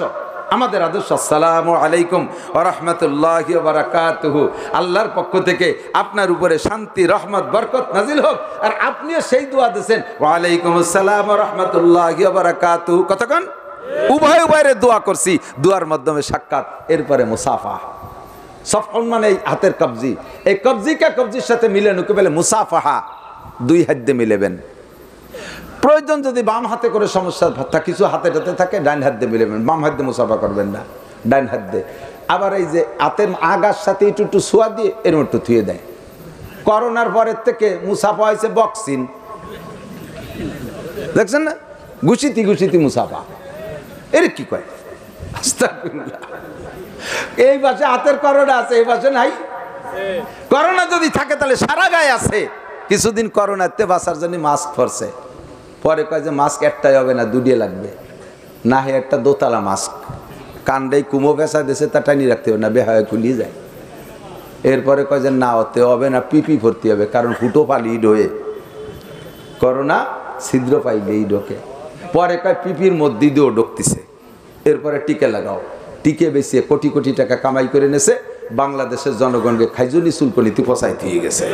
কতক্ষণ সব ডাক্তাররা কয় যে এই করোনার টিকে নিয়ে চুলকো নিয়েছে, তাকে পয়সা তারা কামাই করে খেয়ে গেছে। আমরা বলদের দল, আমাকে সরকারও পাইকারিদের ঠেসি ধরে টিকে দিয়েছে। টিকে না নিলে বাসে উঠতে দেবে না, টিকে না নিলে ভিসা দেবে না, টিকে না নিলে উমরায় জাতি দেবে না, টিকে না নিলে বিদেশ জাতি দেবে না, পাড়ায় ধরে টিকে দিয়ে ছাড়ছে। আর এখন লক্ষ লক্ষ মানুষ খাইজনি চুলকনিতে পচে যাচ্ছে। এবার ওষুধ দাও, কারণ না আবারই নেই ওষুধ, না আবিষ্কার হয়নি। এই যে যে করোনার টিকে বানাইছে, চুলকনিয়ালা যে কুত্তু আছে না, কুত্তর খারেজ হয়, ওই কুত্তর রক্ত দিয়ে বানাইছে। এই জন্য নিলি সবাই খাইজু নিয়ে। আল্লাহু আকবার। কষ্ট হচ্ছে নাকি? আল্লাহ কি বলছি? নবী আলাইহিস সালামের আদর্শ, ঠিক না? সালাম মুসাফা, খুব ভদ্রতার সাথে, হালকা একটা জাকি দিয়া সুন্নাত, হালকা একটা জাকি। জাকিটা হালকা, আপনি যেমন ব্যক্তি আপনার হালকা জাকিও তেমন। হযরত আবু হুরায়রা যে হযরত ওমরের কাছে বলতেছে, ভাই ওমর, না আজকে একটা মজার হাদিস শুনছি। কদি কি কইছে হুজুর? কি কইছে? কয় হুজুর কইছে, মান ক্বালা লা ইলাহা ইল্লাল্লাহ ফাদাখালাল জান্নাহ, যে ব্যক্তি কবে লা ইলাহা ইল্লাল্লাহ, ও বিনা হিসাবে জান্নাতে চলে যাবে। শোনার সাথে সাথে হযরত ওমর হাতে এরকম একটা বাউলি দিছে। আবু হুরায়রা পড়িয়ে চোখটা উল্টে গেছে। ওমর এরকম দিছে খালি, কারণ ওমর তো মেলা লম্বা, আবু হুরায়রা লম্বা, মানুষের শক্তিও বেশি। আরবিতে বলে কুল্লু তবিলিন আহমাক ইল্লাল ওমর, বেশিরভাগ লম্বা মানুষ বলদ হয়। বেশি লম্বা উটাক্কা লম্বা যারা, তারা একটু বুকা বুকা হয়, কারণ এই আকল তৈরি হতে ব্রেন আর হার্ট লাগে, এই কলব আর মাথা, এই দুটিয়া মিলে আলো জ্ঞান তৈরি হয়। তা লম্বা মানুষের মাথা তো ওই কলবের থেকে খানিক দূরই, ওই জায়গাতে এসে সেট হতে সময় লেগেছে, সে আবাক আবাক হয়। আর খাটো মানুষের এই মাথা আর কলব কাছাকাছি, ওরা মাটির তলতে বুদ্ধি চালায়। কুল্লু তবিলিন কি বলে, কুল্লু কসিরিন আজাজি ইল্লাল আলী। আর বেশিরভাগ খাটো মানুষ দুর্বল হয়, শক্তিতে কম হয়, কিন্তু আলী ছাড়া। আলী খাটো ছিল কিন্তু শক্তির তো কারখানা। তো হযরত ওমর রাদিয়াল্লাহু আনহু লম্বা মানুষ, হাতে একটা বাউলি দিছে, আবু হুরায়রা পড়ে গেছে। কেন বাউলিটা দিলেন কেন, এটা থাবা দিলেন কেন? কয় তুই আর জীবনে এই কথা মানুষেরই কবি না, কোনোদিন এই কথা কবি না যে একবার লা ইলাহা ইল্লাল্লাহ পড়ে ব্যস্ত চলে যেতে। আমরা বেটার একদিন মতো কি রে বেড়া, সেই খালি লা ইলাহা যদি ব্যস্ত চলে যাবে, তা আমি তাহাজ্জুদ পড়লাম কে, আমি এত কিছু করলাম কে, এত যুদ্ধ কেন করলাম? কার ভাইজান হুজুর কইতে তো আমি কব না, কত তবুও তুই করতে পারবি না, চল আগে হুজুরির দ্বারে যাবো। হযরত আবু হুরায়রা মায়ের খাইয়ে কান্তি কান্তি হুজুরির কাছে, হুজুর মানে ওমর মারছে। হুজুর ওমর মারছেন কে? কয় হুজুর রোজা কয় দেশের মানুষ ৭৬ কিলো, মানুষ সব তো গাফেল হয়ে যাবে। ও কয় যে খালি লা ইলাহা ইল্লাল্লাহ বলি বেস্তে চলে যায়, আপনি নাকি কইছেন? তা আমার বালটাই রে, যদি শুধু লা ইলাহা ইল্লাল্লাহ বেস্তে চলে যায়, তাহলে তো সব মানুষ নামাজ কালাম ছাড়িয়ে দিয়ে খালি লা ইলাহা ইল্লাল্লাহ নিয়ে পড়ে থাকবে না। ওরাই করতে নিষেধ করছে। হুজুর কয় ওমর আল্লাহ কইতে কইছে, একটু করে যদি পার হয়ে যায় তাতে তোমার কম পড়ছে কি? তো হযরত ওমর কয় যে হুজুর আল্লাহ যদি কয় তার জায়গা তার আমার করার কিছুই থাকে না, তবে উম্মত অলস হয়ে যাবে, খালি লা ইলাহা ইল্লাল্লাহ পড়ে বসে থাকবে, নামাজের দ্বারে যাবে না। বাউলি দেশে হাতে একটু একটা, আপনি 6 ফুট লম্বা, আমার মতো শূন্য মৌলবী, হাতে একটু হ্যান্ডশেক করে জাকি দিয়া সুন্নত, এরকম ছোট্ট একটা খোট্টান দিয়েছেন, গোড়াইতে খুলে গেছে, খটিতে পারে গেছে। টান্ডাও দিতে হবে আপনার মাপিয়ে ঝুঁকিয়ে, হালকা একটু চাপ দিতে হবে, এমন ভাবে চাপ দিয়েছেন কল কল করে আঙ্গুল কটা গুছে এক জায়গায় হয়ে গেছে, এটাও সুন্নাত না। আল্লাহু আকবার। এরপরে মুআনাকা, কুলাকুলি, অনুকুল মানে গলা, গলায় গলায় মিশানোর কায় মুআনাকা, এক পাশ, বলেন কয় পাশ? 3 পাশে সময় হয় না, 3 পাশ সুন্নাত না, যার যার ডাইন পাশ, যার যার ডাইন পাশ, আপনিও ডাইন গলা লাগাবেন, উনিও গলা, গলায় গলায় মিশানো। কিন্তু বুড়ি যদি এত বড় হয় গলা মেশে, শেষে মুআনাকা হয় না, মুবাতানা, পেটাপেটি, পেটে 2 ঘষাই দিয়ে এটি চলে যায়, সুন্নতের খেলাফ। এরপরে বসা, খেয়াল করেন, আমরা উলামায়ে কিরাম আসি, আমি আমাদেরটা বলতেছি, আসছি অনেক পরিশ্রম করে আসছি, আগামীকালকে আমার রংপুর বদরগঞ্জ যেতে হবে, সন্তোষপুর বদরগঞ্জ, আল্লাহ যদি না ইনশাআল্লাহ যাইয়ে সেখানে 2টা মাহফিল, সামনে আমার কত লং জার্নি, একটা রাইতে তো বসে থাকি না, আমার আর এক জায়গা মাহফিল করে আসি, এরপরে আর এক জায়গা যাবো, এরকম থাকে মাঝে মাঝে। তা আমি একটু এসে বসছি, মুসাফা করে করে সব গাতি মেরে আমার পাশে বসে গাদাইয়ে বসে রয়েছে, আমারে বেরেন্ডে একটু বিরতি নীতি দেয় না। কর্তৃপক্ষ একটু নাস্তা পানির ভালো ব্যবস্থা করছে হুজুরকে জন্য, 20-22 জন যে মুসাফারে বসে রয়েছে, তাকে জ্বালায় তার দ্বিতীয় সুযোগ পাচ্ছে না। ওদিকে আমারও তা খাওয়ার একটু কন্ট্যাক্ট করেছে, খাবো, কিন্তু এই জেলায় দিতে পারতেছে, এর মধ্যে মাইকের সময় হয়ে গেছে, স্টেজের সময়, হুজুর আপনার তো খাতি দিতে পারলাম না, খাতে বাকি এই যে পাইকারি ধরে বসে রয়েছে। আইসে আমার গাছ সাথে ঘেসে গেছে, কথা বলতে গেলে মুহির সাথে নাক মিশাই দিয়ে, নায়ের সাথে মুখ মিশাই দিয়ে কথা কবে, সব নিজের মুখে যে গন্ধ সেটা নিজেই বোঝা যায় না, ঠিক না? নিজের মুখে, প্রত্যেকের মুখে, বিশেষ করে বয়স বাড়লে গন্ধ হয়, এই গন্ধটা নিজের না নিজের টের পাওয়া যায় না, নাহের সাথে মুখ মিশিয়ে দিয়ে কথা কইতেছে, বক বক করে গন্ধ আসতেছে, আর মাঝে মাঝে ছিটতেছে। আমি তো আর প্রতিবারই নেই, ভাই তোমার মুখে গন্ধ কষে সরিয়ে বসো, লাস্টে আমি একটু কই যে ভাই আমার মুখের গন্ধে আপনার কষ্ট হতে পারে, একটু দূরত্ব বজায় রেখে কথা কন, আমি এভাবে কই, আমার মুখের গন্ধে আপনার কষ্ট হতে পারে, দূরত্ব বজায় রেখে কর। আমার জড়াই ধরি একটু খুশিতে, মুখ ভরা পান, কাঁচা সুবই দিয়ে খাইছে, খড় দিয়ে এক জাগ মুখির মধ্যে লাল, গলা জড়াই দিয়ে কুলাকুলি হচ্ছে, যে ওই পাশে মুখ রেখে আইসে দিছে না কান দিয়ে দিছে আল্লাহ জানে, ফসফস করে স্প্রে হয়ে আমার সাদা জামাটা লাল হয়ে গেছে পিছন পিছনে। তোরে এই ভালো কিরা বাস্তি কইছে কদি, এটা আদব না, এটা আদব না, এটা আদর্শ না। বসার আদব, দূরত্ব বজায় রেখে বসা, কথা বলার আদব এতটুকু দূর থেকে কথা বলা, যাতে একজনের কারণে আর একজনের কষ্ট না হয়, গন্ধ না আসে, এভাবে লক্ষ্য করে কথা বলা। মজলিসে বসার আদব, হযরত আবু বকর 2 হাত দূরে দূরত্ব বজায় রেখে বসছে, ওই ভদ্রলোক দূর থেকে দেখতেছেন, মাঝখানে কোনো জায়গা নাই, একটা সিট মাঝখানে খালি আছে, হাত দিয়ে পারতে পারতে মাঝখানে আইসা ফাজালাসা ইলান নবী সাল্লাল্লাহু আলাইহি ওয়াসাল্লাম, হুজুর আলাইহিস সালাতু ওয়াসসালামের সামনে বসলেন, ফাসনাদা রুকবাতাইহি ইলা রুকবাতাইহি, ওনার হাঁটু দুটো হুজুরের হাঁটুর সাথে মিশিয়ে দিয়ে বসলেন, হাঁটু দুটো হাঁটুর সাথে মিশিয়ে দিয়ে বসলেন, ওয়াজা কাফাইহি আলা ফাকিজাইহি, খেয়াল করি হাঁটুর সাথে হাঁটু মিশিয়ে দিয়ে বসতে কিভাবে বসা লাগে, আসন গাড়া দিয়ে বসলে 2 জনের হাঁটু মেশে না, হাঁটু খাড়া করে বসলে 2 জনের হাঁটু মিশতে 2 জন সমান লম্বা হওয়া লাগবে। আর একটা কায়দা আছে, সেই কায়দায় বসলে ছোট হাঁটু বড় হাঁটুর মাথা এক জায়গা হয়, সেটা হলো আত্তাহিয়াতুস সুরত। বোঝা যায় হুজুর আত্তাহিয়াতুস সুরতে বসছিলেন, ওই ভদ্রলোক কইসা আত্তাহিয়াতুস সুরতে হুজুরের হাঁটুর সাথে হাঁটু মিশিয়ে দিয়ে বসলেন, ওয়াজা কাফাই আলা ফাকিজাইহি। আরে ভাই সেকেন্ড, এটা লাস্টে ওই ভদ্রলোক চলে যাওয়ার পরে হুজুর বলতেছেন, আতাকুম জিবরাইল আতাকুম ইউআল্লিমুকুম দীনাকুম, যিনি এতক্ষণ বসে তোমাদের সামনে আমার সাথে কথোপকথন হলো, উনি আর কেউ না, উনি জিবরাইল আলাইহিস সালাম। আতাকুম ইউআল্লিমুকুম দীনাকুম, তোমাদেরকে দ্বীন শিখাইতে এসেছিলেন এবং দ্বীন শিক্ষার পদ্ধতি শিক্ষা দেওয়ার জন্য এসেছিলেন। বক্তার সামনে শ্রোতা কিভাবে বসতে হবে, পীরের সামনে মুরিদ কিভাবে বসতে হবে, উস্তাদের সামনে ছাত্র কিভাবে বসতে হবে, মুরব্বির সামনে মুখলেস কিভাবে বসতে হবে, বড়দের সামনে ছোটরা কিভাবে বসতে হবে, বসার পদ্ধতি শিক্ষা দিলেন। 2 জন আত্তাহিয়াতুস সুরতে হাঁটুর সাথে হাঁটু মিশিয়ে দিয়ে হাত দুইটাকে রানের উপরে রাইখা মুহাম্মাদুর রাসূলুল্লাহর মুখের দিকে তাকায়া বড় বিনয়ের সাথে 3-4টে জিজ্ঞাসা, যেই 4টি কথা উনি জিজ্ঞেস করলেন, ওই 4টি কথা উনি 2.5-3 লক্ষ নবী রাসূলকে প্রশিক্ষণ দিয়েছেন, আর নবীরা ওনার কাছ থেকে প্রশিক্ষণ নিয়ে উম্মতকে শিক্ষা দিয়েছেন। আজকে সেই 4টের ভিতরে একটা সর্বপ্রথম হুজুরের মুখের দিকে তাকায় বলতেছেন, ইয়া মুহাম্মদ আকবিরনি আনিল ঈমান। ওগো আল্লাহর নবী মুহাম্মদুর রাসূলুল্লাহ, ঈমান কি জিনিস আমার একটু বলেন। আল্লাহ পাক কোরআনে কারীমের মধ্যে বলেছেন, ইয়া আইয়ুহাল্লাযীনা আমানু আমিনু কামা আমানান নাস। ইয়া আইয়ুহাল্লাযীনা আমানু আমিনু কামা আমানান নাস। হে ঈমানদাররা, ইয়া আইয়ুহাল্লাযীনা আমানু, হে ঈমানদাররা, তোমরা ঈমান এনেছো ঠিক, কিন্তু ঈমানের কোনো দৃষ্টান্ত নাই। ঈমান তোমরা গ্রহণ করবা, ঈমানদার হবা কাদের মতো? কামা আমানান নাস। মাওলানা জুবায়ের সাহেব এখান থেকে আংশিক বলে গেছে, যেমন ঈমান এনেছিল তোমাদের পূর্বপুরুষরা, ওই রকম ঈমান আনো। আমরা আমাদের জন্য আমাদের পূর্বপুরুষ সাহাবায়ে কেরাম, তাবেইন, তাবেইন, তাদের ঈমানের মতো ঈমান আনো। আল্লাহ সাহাবায়ে কেরামদেরকে বলে, হে সাহাবায়ে কেরাম নারী আর পুরুষ, আমিনু কামা আমানান নাস। আগের মানুষে যেমন ঈমানদার ছিল, তুমি ওই রকম ঈমানদার হও। কয় আগের মানুষ কেমন ঈমানদার ছিল, আর ঈমানের বেনিফিট তুমি আল্লাহ তাদেরকে কি দিয়েছো? আল্লাহ পাক রব্বুল আলামিন বলেন, তুমি শুনতে চাও ঈমানের বেনিফিট কি? আমার ইব্রাহিম আলাইহিস সালামের মায়ের ঈমান ছিল আল্লাহর প্রতি।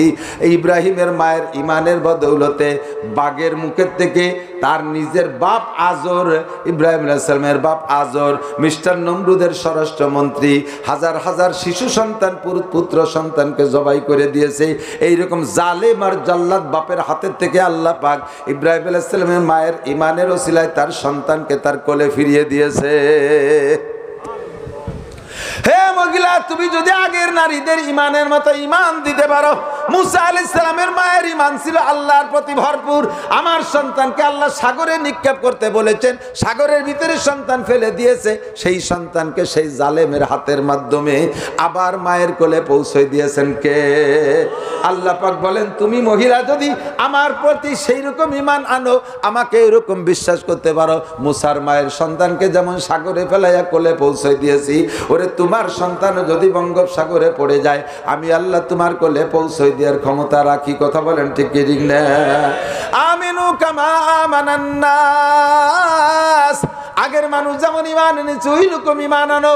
আমাদের জন্য দৃষ্টান্ত ঈমানের ব্যাপারে সাহাবায়ে কেরাম, আবু বকরের মতো ঈমান, ওমরের মতো ঈমান, উসমানের মতো ঈমান, আলীর মতো ঈমান, আবু হুরায়রার মতো ঈমান, বিলালের মতো ঈমান, সুহাইবের মতো ঈমান, মুসআব ইবনে উমাইরের মতো ঈমান যদি আমি আনতে পারি, আমাকে ঈমানের বেনিফিট কি হবে? আল্লাহ বলে দিয়েছেন, কদ আফলাহাল মুমিনুন।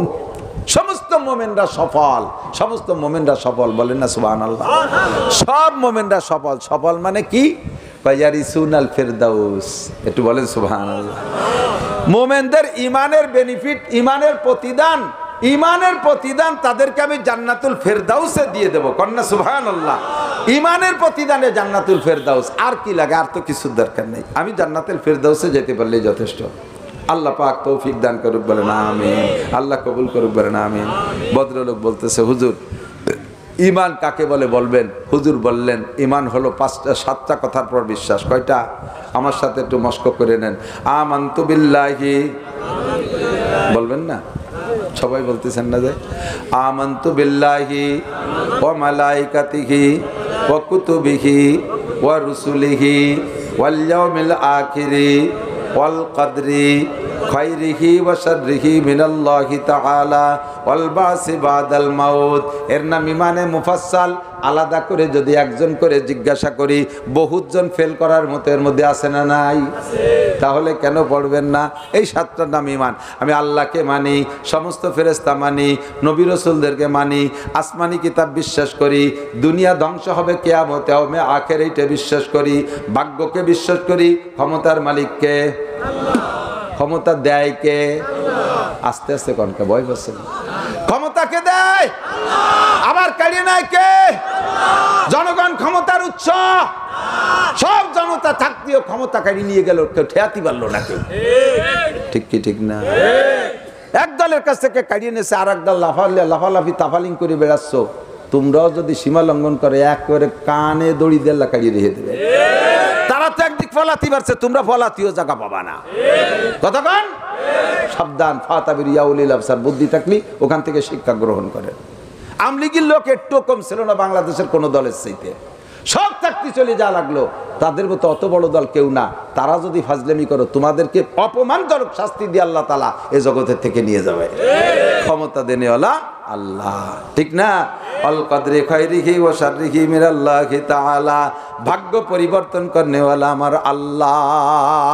আমি গণসংযোগ করিয়া এত দল ভারী করে ভোট কালেকশন করতে যাইয়ে ইমান বেচতে যাব কে? কন্দি মন্দিরে যাইয়া কয় কি, আমি এবার আপনাদের সাথে দুর্গা পূজা অংশগ্রহণ করতে পারি, আল্লাহর শুকর আদায় করি, আলহামদুলিল্লাহ। দুটো ভোটের এত দাম, হিন্দুকে দুটো ভোটের এত দাম যে দুর্গা পূজায় যে শুকর আদায়, শুকরটা কেমন হয়েছে? আমি আপনাদের সাথে এক প্লেট শুকরের গোস্ত খেতে পেরে শুকর আদায় করি, আলহামদুলিল্লাহ। এই শুকর জায়েজ আছে? এই শুকর জায়েজ আছে? শুকর আদায় করলে ইমান থাকবে? কাফের হয়ে যাবে, যত বড় হুজুর হোক কাফের হয়ে যাবে। ওই মৌলানা জুবাইর কইছে না যে যত বড় হোক পদস্খলন হইতে সময় লাগে না। কিছুদিন আগে মক্কা কাবা শরীফের ইমাম, আরে ভাই কাবা শরীফের ইমাম, বাংলাদেশের যত বড় হুজুর হোক তার কাবা শরীফের ইমামতি নয় না, কমিটির সদস্য বানাতে পারে, ইমামতি দেয় না, ওটা তাদের ঐতিহ্য। এই কাবার ইমাম ছিলেন দীর্ঘদিন পর্যন্ত, বর্তমানে সে মেসির সাথে ফুটবল খেলি বেড়ায়, জামা টুপি জুব্ব পাগড়ি সব পেলায় তুই হাফ প্যান্ট পরে গেঞ্জি গাইতে মেসির সাথে ফুটবলের টিমে অংশগ্রহণ করছে। পদস্খলন হইতে সময় লাগে না। আল্লাহ যদি রেগে যায়, বেইজ্জতি করে ঘাড় দড়িয়ে অপমান করে দেশে দেশে ঘুরাইতে পারে, ঠিক না? মরার পরে আবার উঠতে হবে, এর নাম হলো ইমান।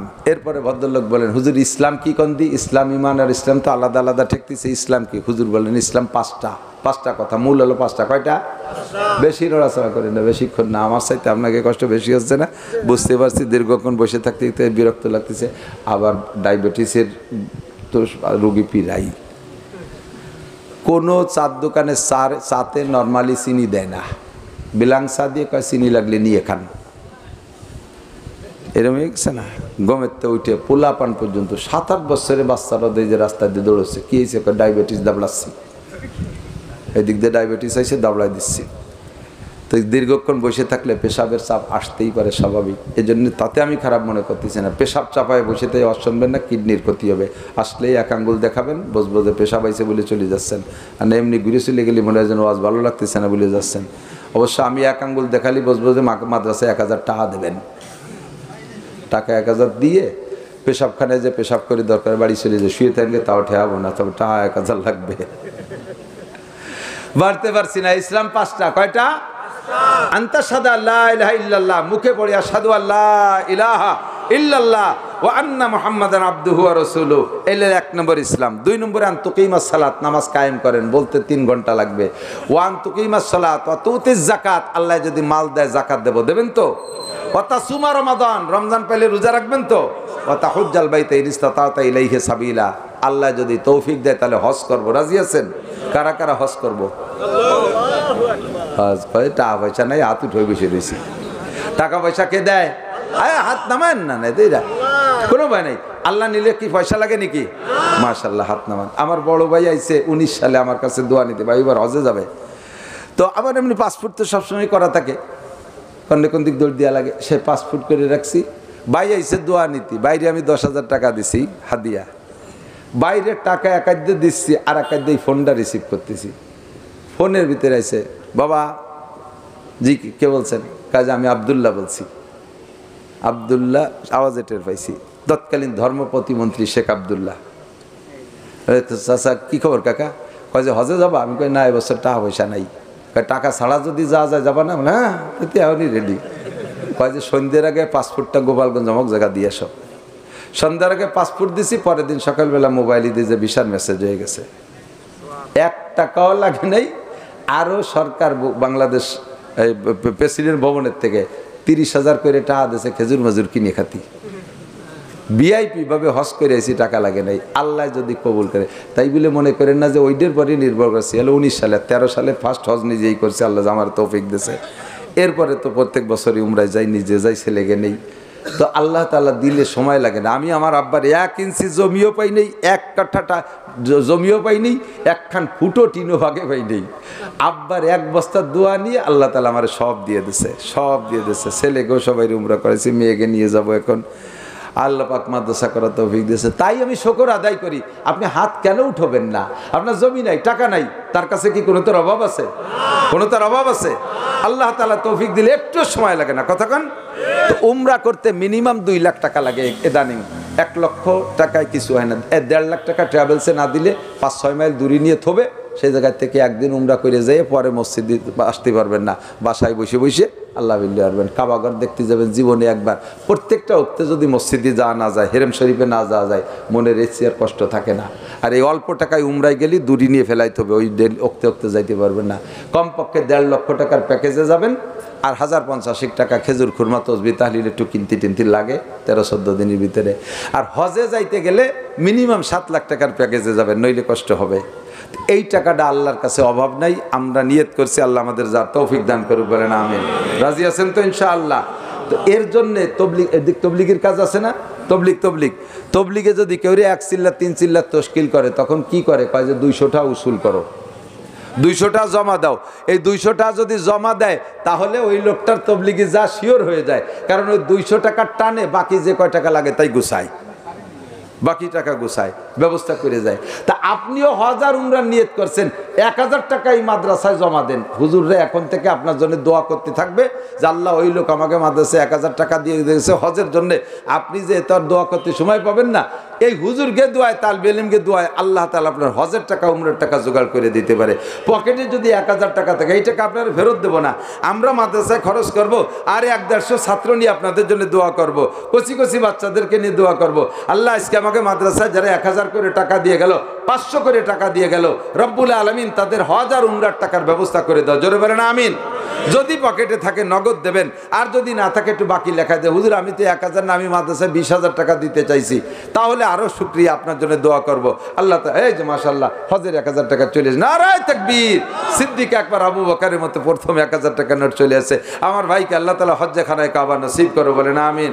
যদি একবার যেয়ে থাকে বারবার নসিব করো। মাশাআল্লাহ হুজুরও 500 টাকা দিয়েছে, হজের টাকা থাকলে বের করেন। এই টাকা আরে উড়ি চলে গেল রে, এমনি এই টাকা কি কের কাছে আছে পকেটে? এগুলো আচ্ছা, একটু বের করেন, একটু ধ্যান দিই। আমি তো আর কাটিয়ে নিতে পারবো না, দেখান পরেরটা দেখলেও স্বাস্থ্য ভালো হয়। আমি দেখ না শুকোই যাচ্ছি, একটু পরের টাকা দেখলে স্বাস্থ্য ভালো হয়। বের করিয়ে যদি না দেন, তাহলে বুঝবো যে আপনি কত নম্বরে কিনবেন। মাশাআল্লাহ 500 টাকা। আল্লাহ তুমি হজ উমরা নসিব করো, আল্লাহ হালাল ভাবে লাখ লাখ কোটি কোটি টাকার মালিক বানায় দাও, সুস্থতার সাথে লম্বা হায়াত দাও। প্রত্যেকে রেডি করেন, 100, 200, 500, 1000, 100। মাশাআল্লাহ আলহামদুলিল্লাহ, এই যে 1000 টাকা হজের টাকা, মাশাআল্লাহ। আল্লাহ এই লোকটারে হজ নসিব করো, সবাই বলেন আমিন। আল্লাহ উমরা নসিব করো। কেউ নড়বেন না, যাবেন না, দোয়া করে দেবেন ইনশাআল্লাহ। দেন আর না দেন, কমপক্ষে পরিবেশ নষ্ট করবেন। লালন হজে যাবে, আর কেটে এটা আপনার আক্কাস দেওয়ান আর লালন, দুইজনে 500 আর 1000। মাশাআল্লাহ। যুবকের নাম কি? হাফিজুর রহমান। আল্লাহ তুমি হাফিজ ভাইকে কবুল করো, সুস্থতার সাথে লম্বা হায়াত দাও। যুবক মানুষ 1000 টাকা দিয়েছে, আল্লাহ তুমি তাকে অবশ্যই হজ উমরা নসিব করো, সবাই বলেন আমিন। কেউ নেবেন না, দোয়া নেবেন না, আজকে ভরা মজলিসে দোয়া করে দেবো ইনশাআল্লাহ। 500, 1000 টাকায় আপনার বাজারে ক্ষতি হবে না, বছরের শেষে যে আপনি ঠিকে যাবেন না। মাশাআল্লাহ। কি নাম? কবির আহমদ ভাই 500 টাকা হজের উমরার জন্য। আল্লাহ কি নাম? আবুল বাশার ভাই 500 টাকা হজের জন্য। ওই যে টাকা দেওয়ার জন্য ওই যে হাতছানি দিচ্ছে, আল্লাহ কবুল। যাও ছাত্র ভিতরে ঢুকে যাও, যে দেবে। যদি কেউ লেখাইতে চান 5000, 10